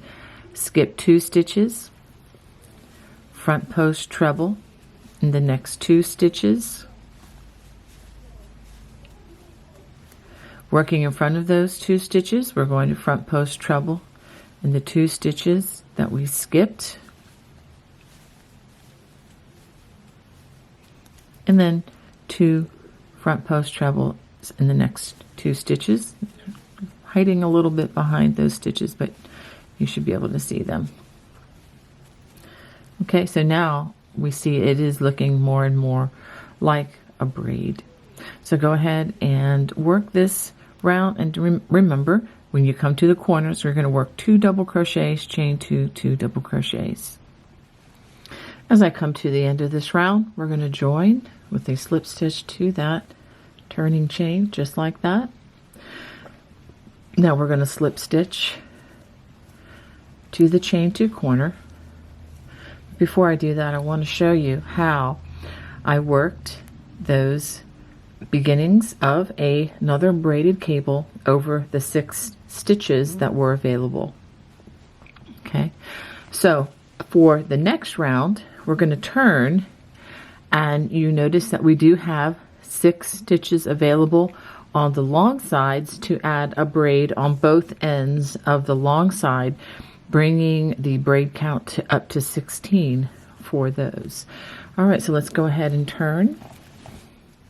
So the next round is going to start with a chain 2, which is going to count as a stitch, and then we work in the two double crochets that are not part, and also you would work additional stitches if there were additional stitches that are not part of a braid yet. And then we just go into the braided cable with the skip 2, again 2 back post double crochets, and rather than show that to you again, you know how to do that stitch if you've gotten this far, but let me show you what this is going to look like when you get to the long sides. We're going to skip 2 stitches. This is after we work the corner. We will skip these 2. We're going to back post treble in these 2 stitches, working in front, back post treble in these 2, and then back post treble in the next 2 stitches. So you will be using all 6 of those available stitches along the edge. So even though it's the back side facing, you can begin another braided cable along the side. So go ahead and work the 2 braided cable rounds for the specified number of rounds as you see below on the screen, and then I will show you how to discontinue this stitch. Okay, I have worked so far a total of 11 of the braided cable rounds, and let me just show you. I explained this before, but let me just show you what I mean by that. So this is round 1. We're just going to call this round 1 of the braided cable right here where we began, and we had those extra stitches, and like I said, the chain 2s do count as stitches. Now the next round, which is round 2 of the braided cable, we actually had 6 stitches, so we began a new cable. This is the short side of this. Now on the long side, we also we didn't have enough to start a new cable at that point, but on the next round we did. So basically every time you have a total of 6 extra cables, like here 3 rounds later, this would be round 1, 2, 3, 4, round 5 on the short side, we began another cable, and then round 6, round 7, round 8, we began another cable. So you can see them expanding as you go. Okay, on the long side, let's see, let me go ahead and tell you on what rounds these were added. This would be, it's getting a little complicated here with the size. So round 1 would be right here. Round 2, round 3, we added a new cable on the long side. Then we have round 4, round 5, round 6, we added another cable here because we had 6 stitches. Round 7, round 8, round 9, we added another cable on the long side. Then we have round 10 and round 11.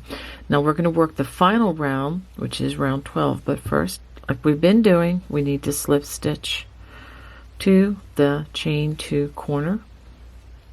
I'm going to go ahead and chain 2, and we are going to turn. Now this is going to be a little bit different on this round. As you work on the stitches that are not incorporated into a braided cable, you're going to have, let's see, on the long side you're going to have the corner stitches plus 4 additional stitches here, and you're going to have, this counts as 1 corner stitch on the short side, and you're going to have 6 additional stitches. So when I show you now, make sure you do this for this round. This is the round that discontinues the basket weave.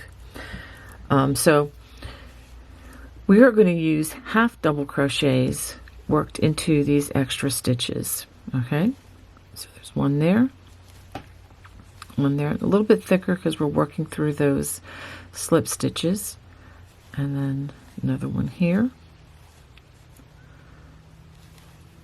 4, 5, and 6. I'll make sure that these are half doubles just on this particular round, and that's because the stitches we're going to work to discontinue this are back post double crochets, not trebles, but back post double crochets. So we're simply going to work back post double crochets over all of these braided cable stitches. Just work them in order as they come. This is going to smooth out our work for the next round, which is going to be some more low front ridge and cabling stitches, just like you've already seen. Okay, so we're going to just work again back post double crochets over all of the braided cables, and when you get to the corner stitches that are not incorporated into any cables, we're going to work half double crochets as we work into the top loops. And when we get to the chain 2 corners, we're going to work 2 half doubles, chain 2, 2 half doubles instead of the double crochets into those corners. Okay, and you'll see that this is going to smooth out any waviness or bumpiness from working these braided cables. So let's take a look at the braided cable section. All right, so now after this, we're going to review. We're going to do something we've already done.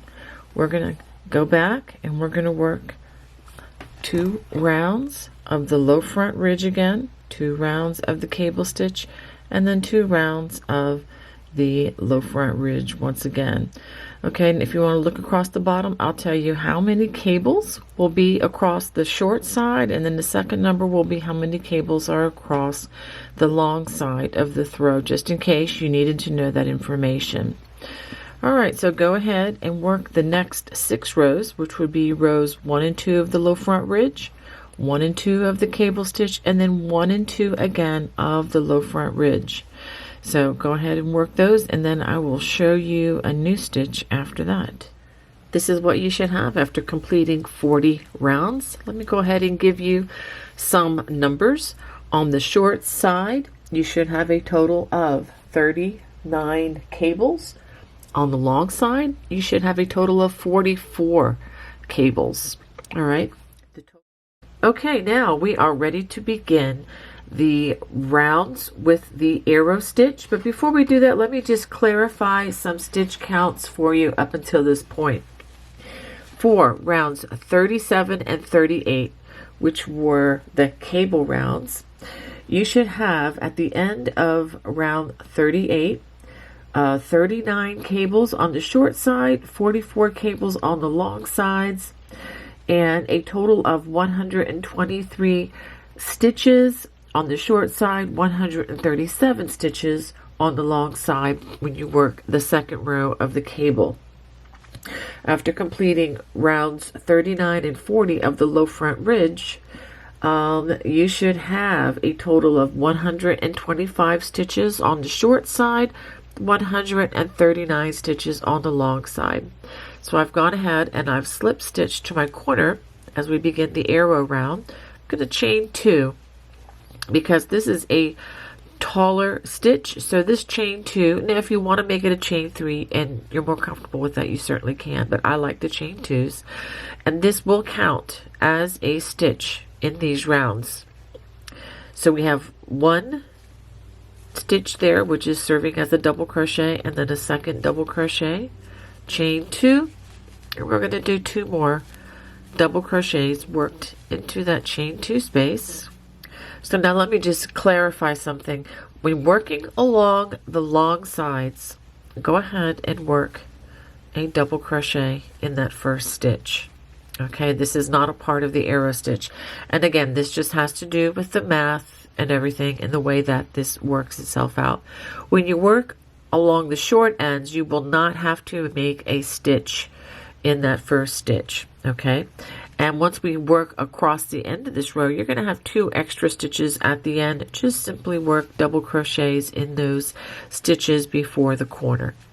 All right, so let's go ahead and work this stitch. Skip the first 3 stitches. We're going to treble crochet in that next stitch.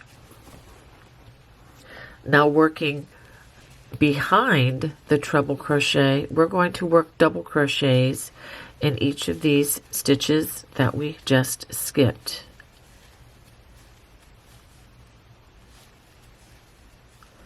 Just like that. So we are going to have half of the arrow at the end of this round and then work the other half, giving it the arrow shape once we work the next round.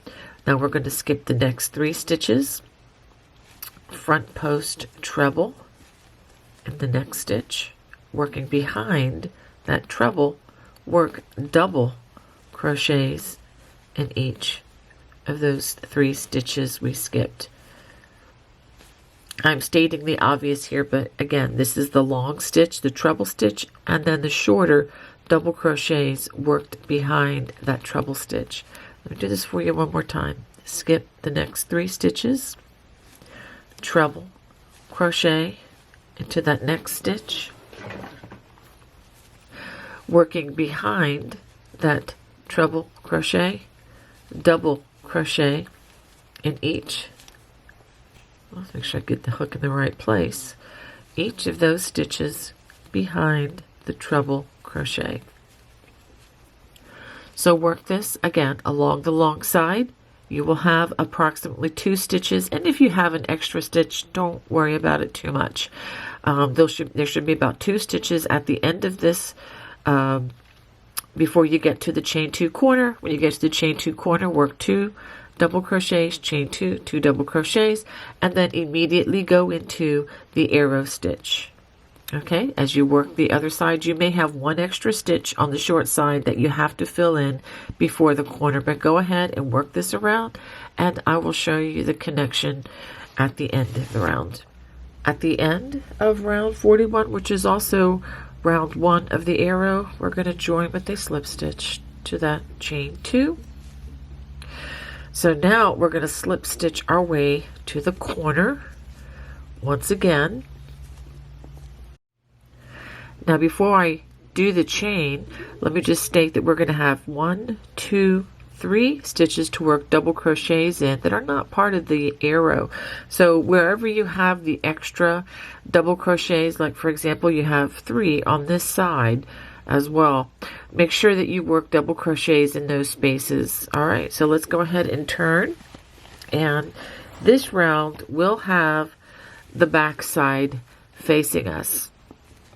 Okay, so we're going to chain 2, and again this does count as one of those double crochets in the chain 2 corner. And like I said, we had 3 stitches. It might be a little bulky, again, working through with the slip stitches, but just go ahead and work over that. It really will not be a problem, and it's not going to show when we finish this project. All right, so I have those 3 stitches. Now we begin our arrow stitch row, or rather round 2. We're going to skip those 3 stitches, those 3 double crochets, and we're going to work a treble, and this should be the same place where that treble crochet was worked the last round. Now working in front of that treble, we're going to double crochet in each of those stitches that we skipped.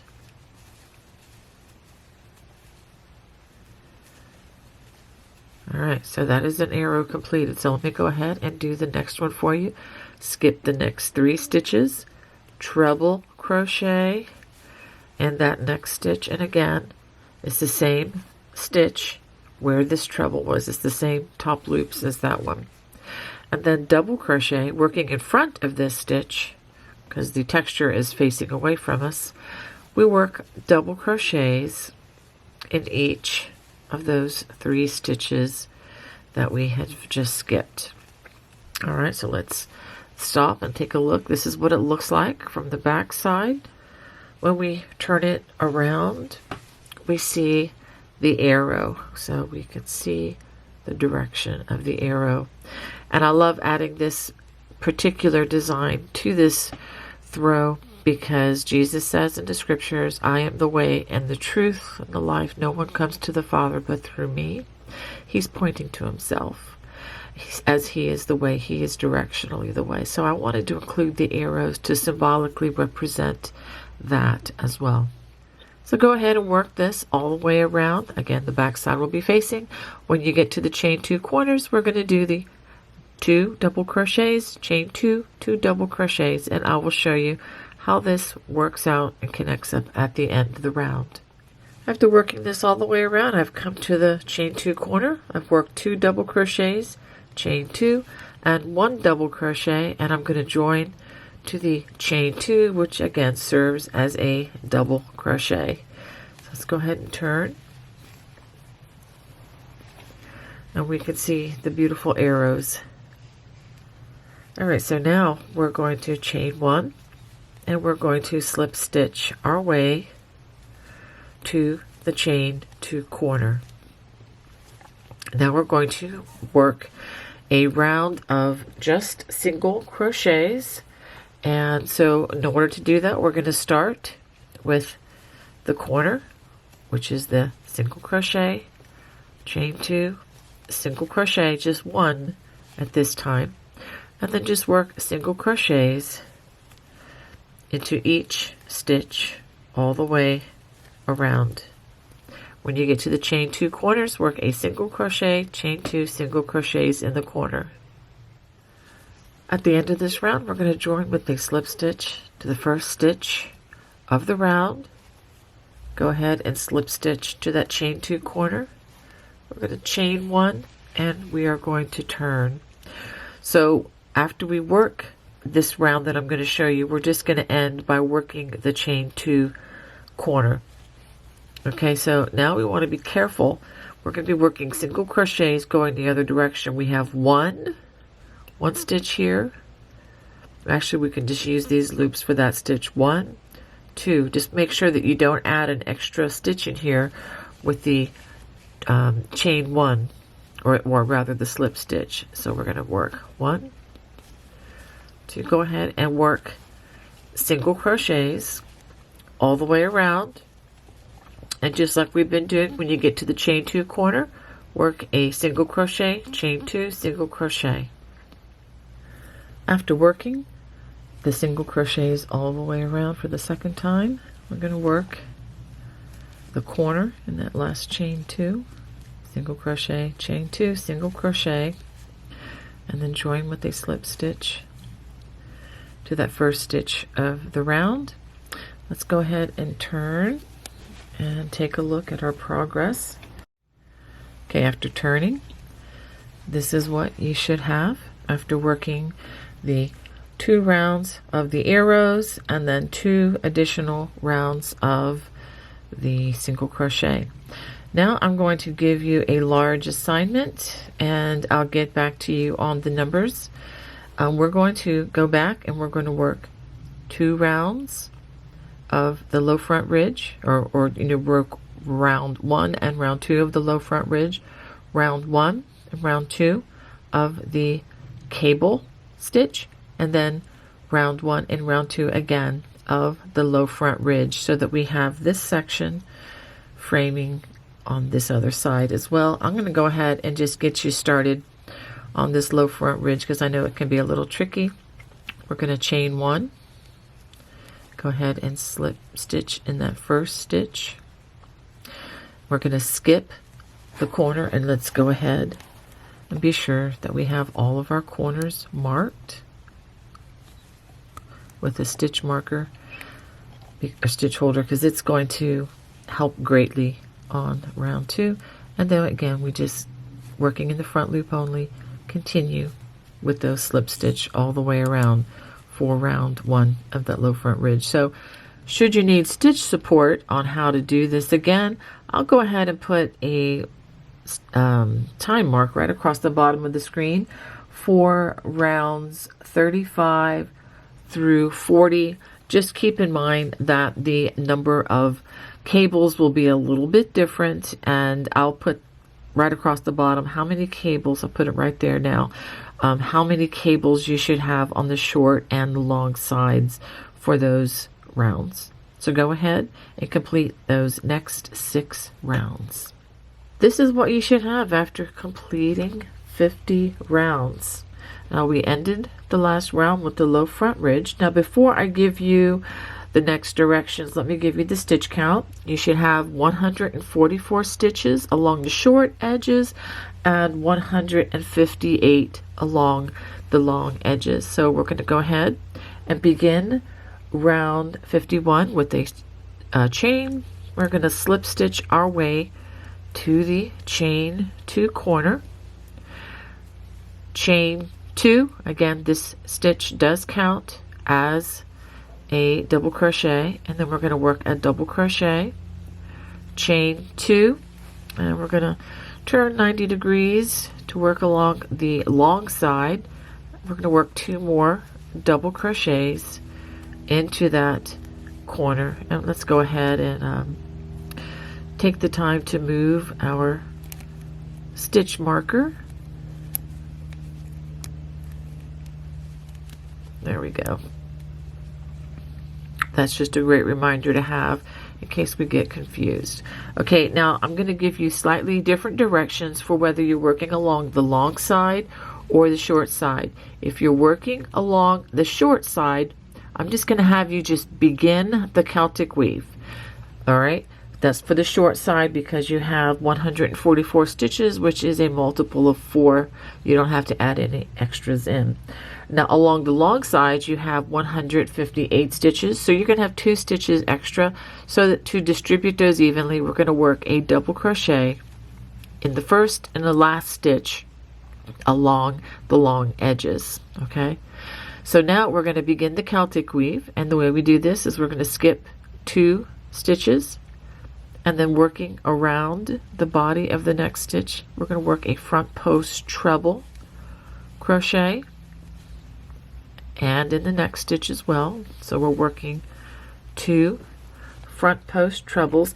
And just for the record, I will have a video in the video description below that will show you another stitch where you can watch the Celtic weave in case this is the first time you're seeing this. Now continuing on with the stitch, working in front of those last 2 stitches, we're going to front post treble in the 2 stitches that we just skipped. Round 1 is pretty straightforward. All right, so let's go ahead and do this a couple more times for you. Skip the next 2 stitches, front post treble in the next 2 stitches. This is the tall stitch, remember. And working in front of those 2 stitches, we're going to front post treble into the 2 stitches that we just skipped. Let's do that one more time. Skip the next 2 stitches, front post treble in the next 2 stitches. That's 1 and 2. And then working in front of those 2 stitches, front post treble in the 2 stitches that we just skipped. Okay, so you're going to get these 4-stitch cable crosses all the way around. When you get to the chain 2 corner, remember again, I'm repeating myself, along the long sides you're going to have 1 extra double crochet, and then we work the chain 2 corner. You'll work 2 double crochets, chain 2, 2 double crochets, and then when you're working along the short side, you just start right into the skip 2, front post treble, etc. of the Celtic weave. So you don't need to work any extra stitches along the shorter sides of this project. So go ahead and work this around, and I'll show you the connection, and we'll go on to round 2 of the Celtic weave, which will be round 52. So this is round 51, and go ahead and do that, and then we'll continue on. At the end of this round, we're going to join with a slip stitch to that first stitch, which is the chain 2, which again doubles as a double crochet. Okay, just like that. And I'll give you those stitch counts once again. Across the short sides, you should have 36 of these cable crosses, and across the long side, you should have 39 of the cable crosses. That does not include the chain 2s, or actually chain 2 corners, which we'll have 4 additional stitches in each of those corners, and along the long side, you'll have the 4 additional, 2 stitches in each corner, plus 1 stitch at the beginning and at the end of the row. Now to begin round 52, we're going to go ahead and slip stitch our way to that chain 2 corner, and we are going to turn this entire thing around. So after turning, we're going to go ahead and chain 2. So let me go ahead and just do this with you, and you're going to want to be careful to do this for all the corners. Okay, so we're going to work back post treble crochets in those first 2 stitches, and then now working in front of these 2 as seen from this side, we're going to come around, and hopefully you can see, we're going to work these 2 stitches, working back post treble crochets around these stitches, and then the second one right here. Okay, that's probably the most complicated part of working this. Now going across the sides, we're going to skip the next 2 stitches, which are these 2, and then the 2 stitches here that are on top, we're going to work those next. Again, this is all back post treble crochets in this row. Now working in front of these 2 stitches as seen from the side, the front side, we're going to work the 2 stitches that we skipped, and you can use your thumb and tall man finger to find these stitches and help to guide your hook. So that's 1, and let's do this again.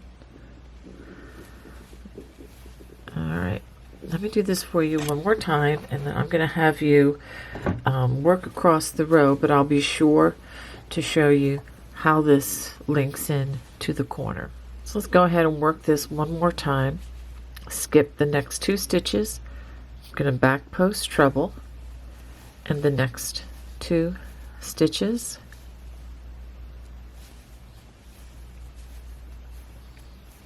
Working in front of these 2 stitches as seen from the front side. I'm actually going to find these 2 stitches right here, but when you're looking at it this way, you can see my finger and thumb have located these 2 stitches, and there we go. So take this nice and slow at first so that you can locate the stitches properly. It can be a little bit of a stinker of a stitch to learn at first. Just know that people have struggled with this, but once you get it and once you understand the stitch, I think you're going to like it. So let's take a look, and we'll see what this looks like from the front side. So this is what it should look like from the front side. All right, so go ahead and work across that side, and I'll show you how to handle the next corner. I've come to the next corner, and let me just show you what we're going to do. We're going to skip the next 2 stitches, and then we're going to back post treble rather over these 2 stitches, just like this.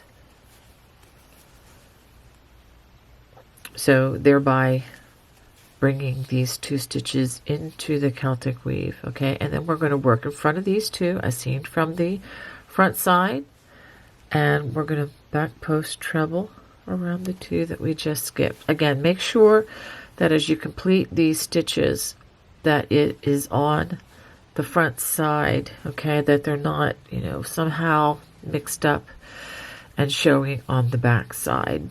All right, so once we've done that, let's go and take out our stitch marker. I'm not going to need those so much. So then we're going to work 2 double crochets in this chain 2 corner, chain 2, and 2 more double crochets.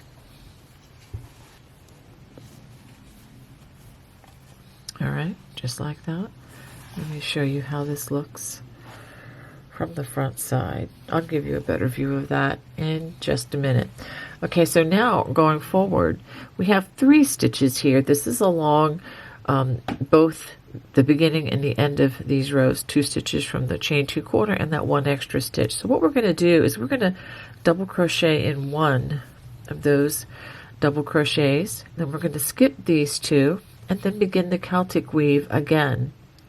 Okay, back post treble in each of those next 2 stitches, and then working in front of those as seen from the front side, we're going to work a back post treble here and then here.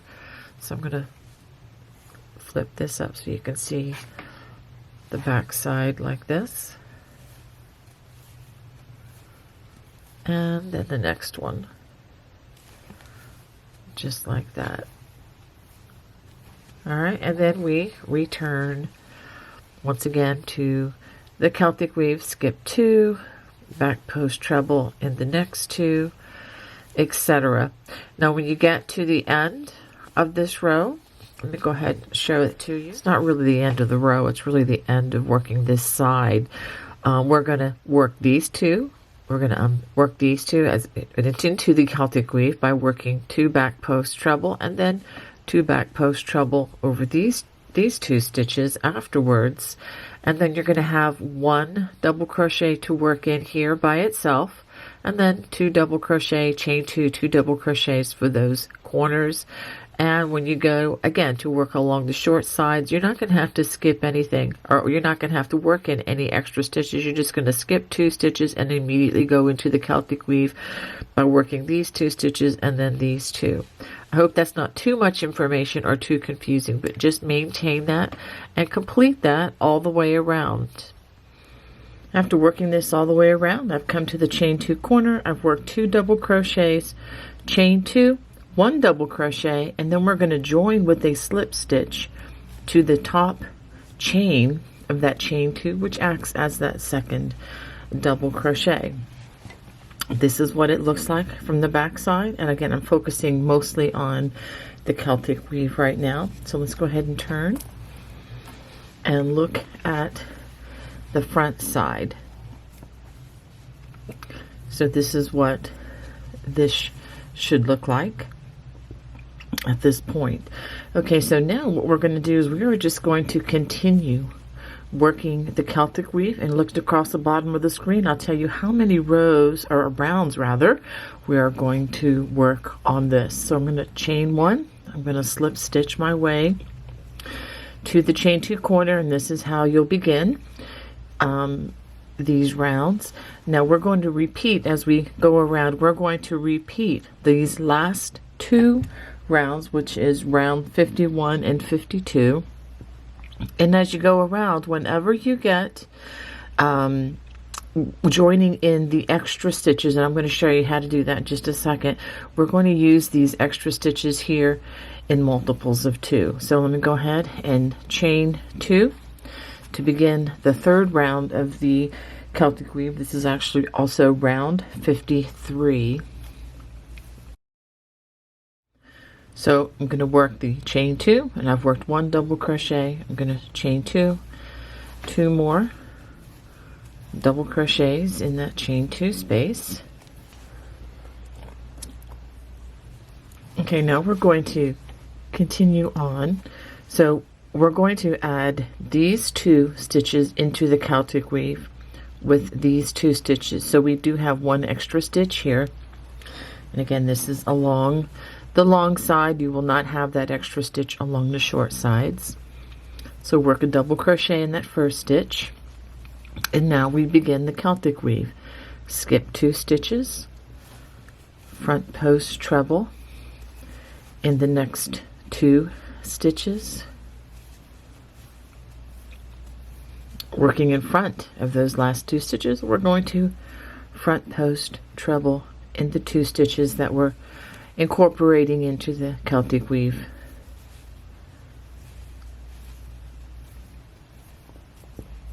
Okay, just like that. And I'm going to just do one more for you, and I'll show you what this looks like. So we're going to skip the next 2 stitches, which are hiding behind these stitches. And if you're not sure, you can just count the loops on top, the like V's that are on the top of the stitches. So skip these 2, and then front post treble in the next 2.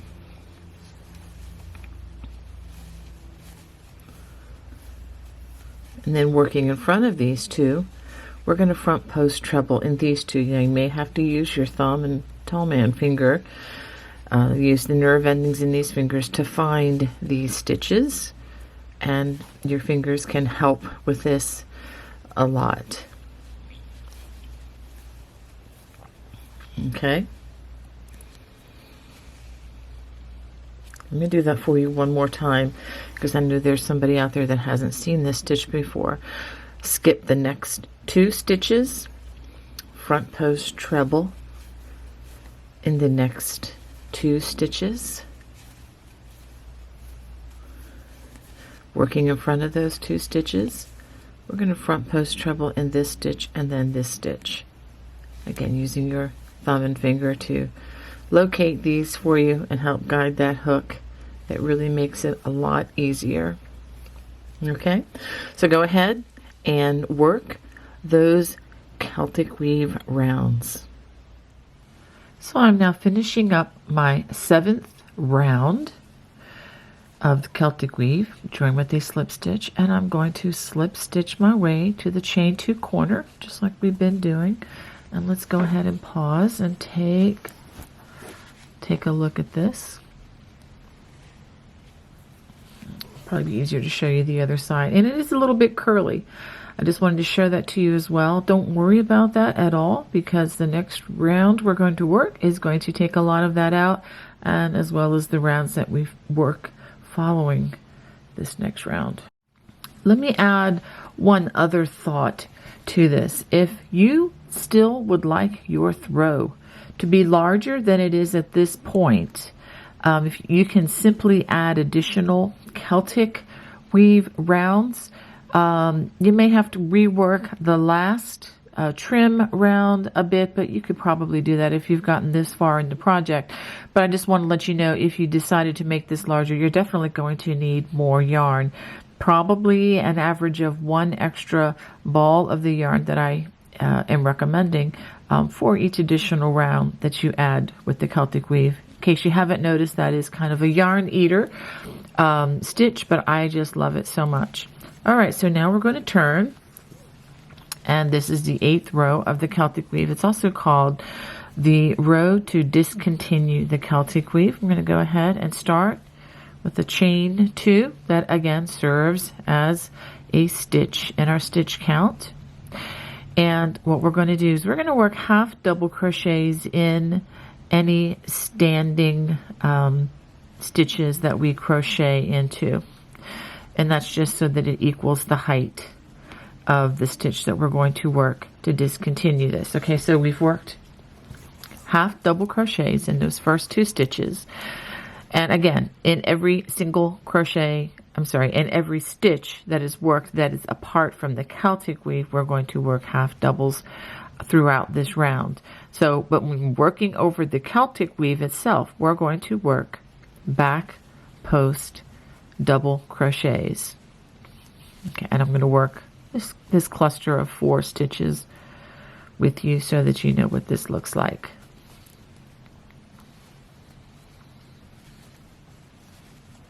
Okay, so and what this round is going to do is going to smooth out the stitch so that we can go forward with the finishing rounds. So go ahead and work this all the way around, and just like we've been doing, when you get to the chain 2 corner, instead of the double crochets, work 2 half double crochets, chain 2, and 2 half double crochets, and I'll finish up this corner with you once we finish this round. At the end of this round, we've worked 2 half double crochets into the chain 2 corner and chained 2, and let's add 1 more half double crochet, and then we're going to join with a slip stitch to that chain 2, which again serves as another stitch. And let's go ahead and turn. Take a look at this. So you see how that row really evens out the stitches. Okay, so now the next 2 rounds with the front side facing, we're going to start with the chain 1, and we are going to work the 2 rounds of the low front ridge. These are stitches that we've done several times already. So we start with that first slip stitch in that first stitch. We're going to skip the chain 2 corner, and let's go ahead and be faithful to mark those chain 2 corners with stitch markers or some way so that you will know that they are there. And let's hold that off there. And then again, just working in the front loop only, we work slip stitches all the way around, and so you get that nice little ridge. And then at the end, let me just talk you through this so you don't have to go back. And just like you have on previous rounds, we're going to join with a slip stitch to the chain 1 space, and then we're going to chain 1, turn, and then we're going to work single crochets in the remaining loop from that last post row that we worked. Okay, so go ahead and work rows 1 and 2 of the low front ridge. As I finish the second round of the low front ridge, I'm going to join with a slip stitch. So now after joining with a slip stitch at the end of that low front ridge round 2, we're going to turn, and we're not going to chain 1. We're just going to leave the yarn in front like this and go ahead and slip stitch to the chain 2 corner. This is a little bit of an awkward transition, but I really want the back side to be facing as you work this next round, and it's just going to minimize the yarn in this space. So we'll go ahead and turn, and this is to begin round number 61, which I'm calling crown row 1. Go ahead and chain 1. Okay, so now we're going to begin working the crown border. So, but before we do that, I need to be clear about some things. This is a stitch that is worked as a multiple of 8 stitches as it's worked across the round or across each side. Now, the short sides are going to have 22 crowns, and you're going to have to start with a single crochet that is not a part of that. In other words, there are 2 extra stitches that will not be part of the crown. So we're going to go ahead and start with one of those. Go ahead and put the first one right here, which is in that first single crochet, and then we're going to begin the crown. When you get to the end of the short side, you will have 1 extra single crochet to work before you work the corners. Okay, so these are stitches that are not included in the corners. When you work along the long sides of the throw, you will have 24 crowns, and this comes out evenly, so you don't have to add any stitches at the beginning or at the end along the side. I hope that's clear. All right, so let's go ahead and we're going to begin by working a single crochet in that first stitch. So after that first stitch, we're going to start working the crown. We're going to work a single crochet in that next stitch. We're going to skip 3 stitches, 1, 2, 3, and in the next stitch, we're going to work treble crochet clusters, and I'm going to show you how to do that. We're going to work by working a treble. We're going to complete that until we have one more step. We're going to keep one loop on our hook. Wrap the hook twice again, insert, pull up a loop, yarn over, pull through 2, yarn over, pull through 2, and then we're going to do that one more time. Wrap the hook twice, insert, pull up a loop, yarn over, pull through 2, yarn over, pull through 2. You should have 4 loops on the hook, yarn over, pull through all 4 strands. Then we're going to chain 3, 1, 2, 3. Then we're going to do that again in the same space. That's 1, 2, 3, yarn over, pull through all 4 loops on the hook, and then once again chain 3, 1, 2, 3, and then again in the same space we're going to work another treble cluster.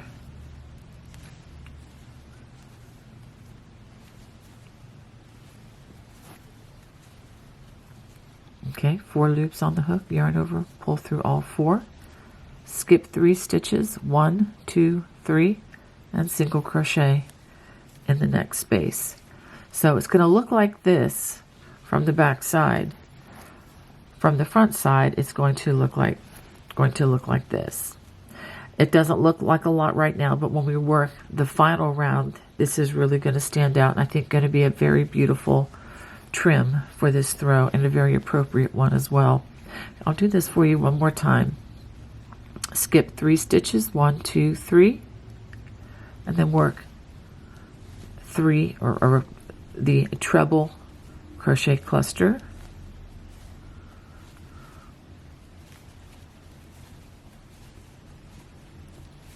Chain 3, 1, 2, 3, and then another treble crochet cluster.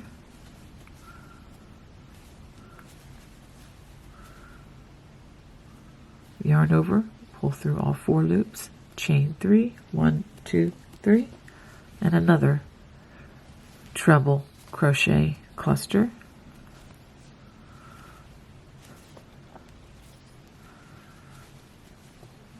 That's 2.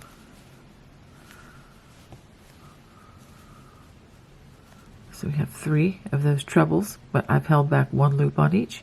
Yarn over, pull through all 4 loops on the hook, skip the next 3 stitches, 1, 2, 3, and then single crochet in that next stitch.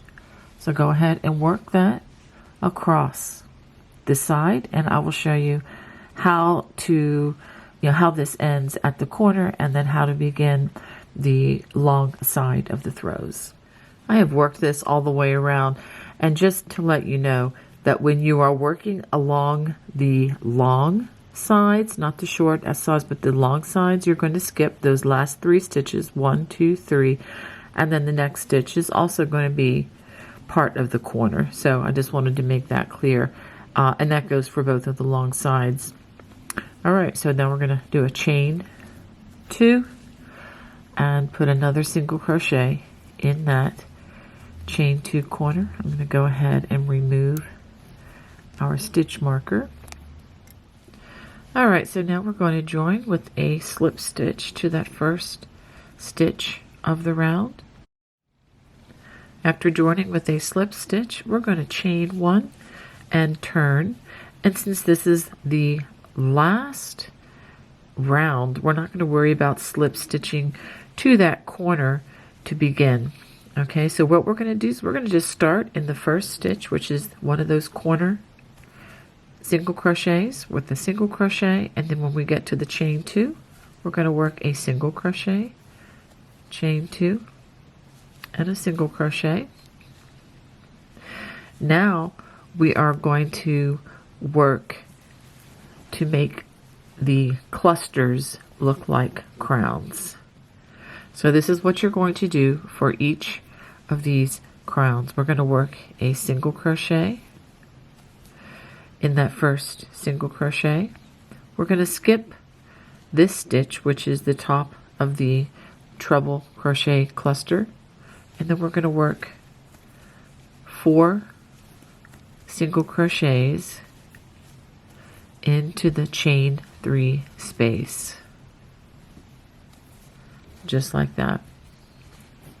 Now when you get to the top of the center treble cluster, we're going to work a single crochet. We're going to chain 3. We're going to work a slip stitch into that first chain to make a picot, and then another single crochet into the same space, so it makes a little top for our crown. And then working in the chain 3 space, we're going to work 4 single crochets.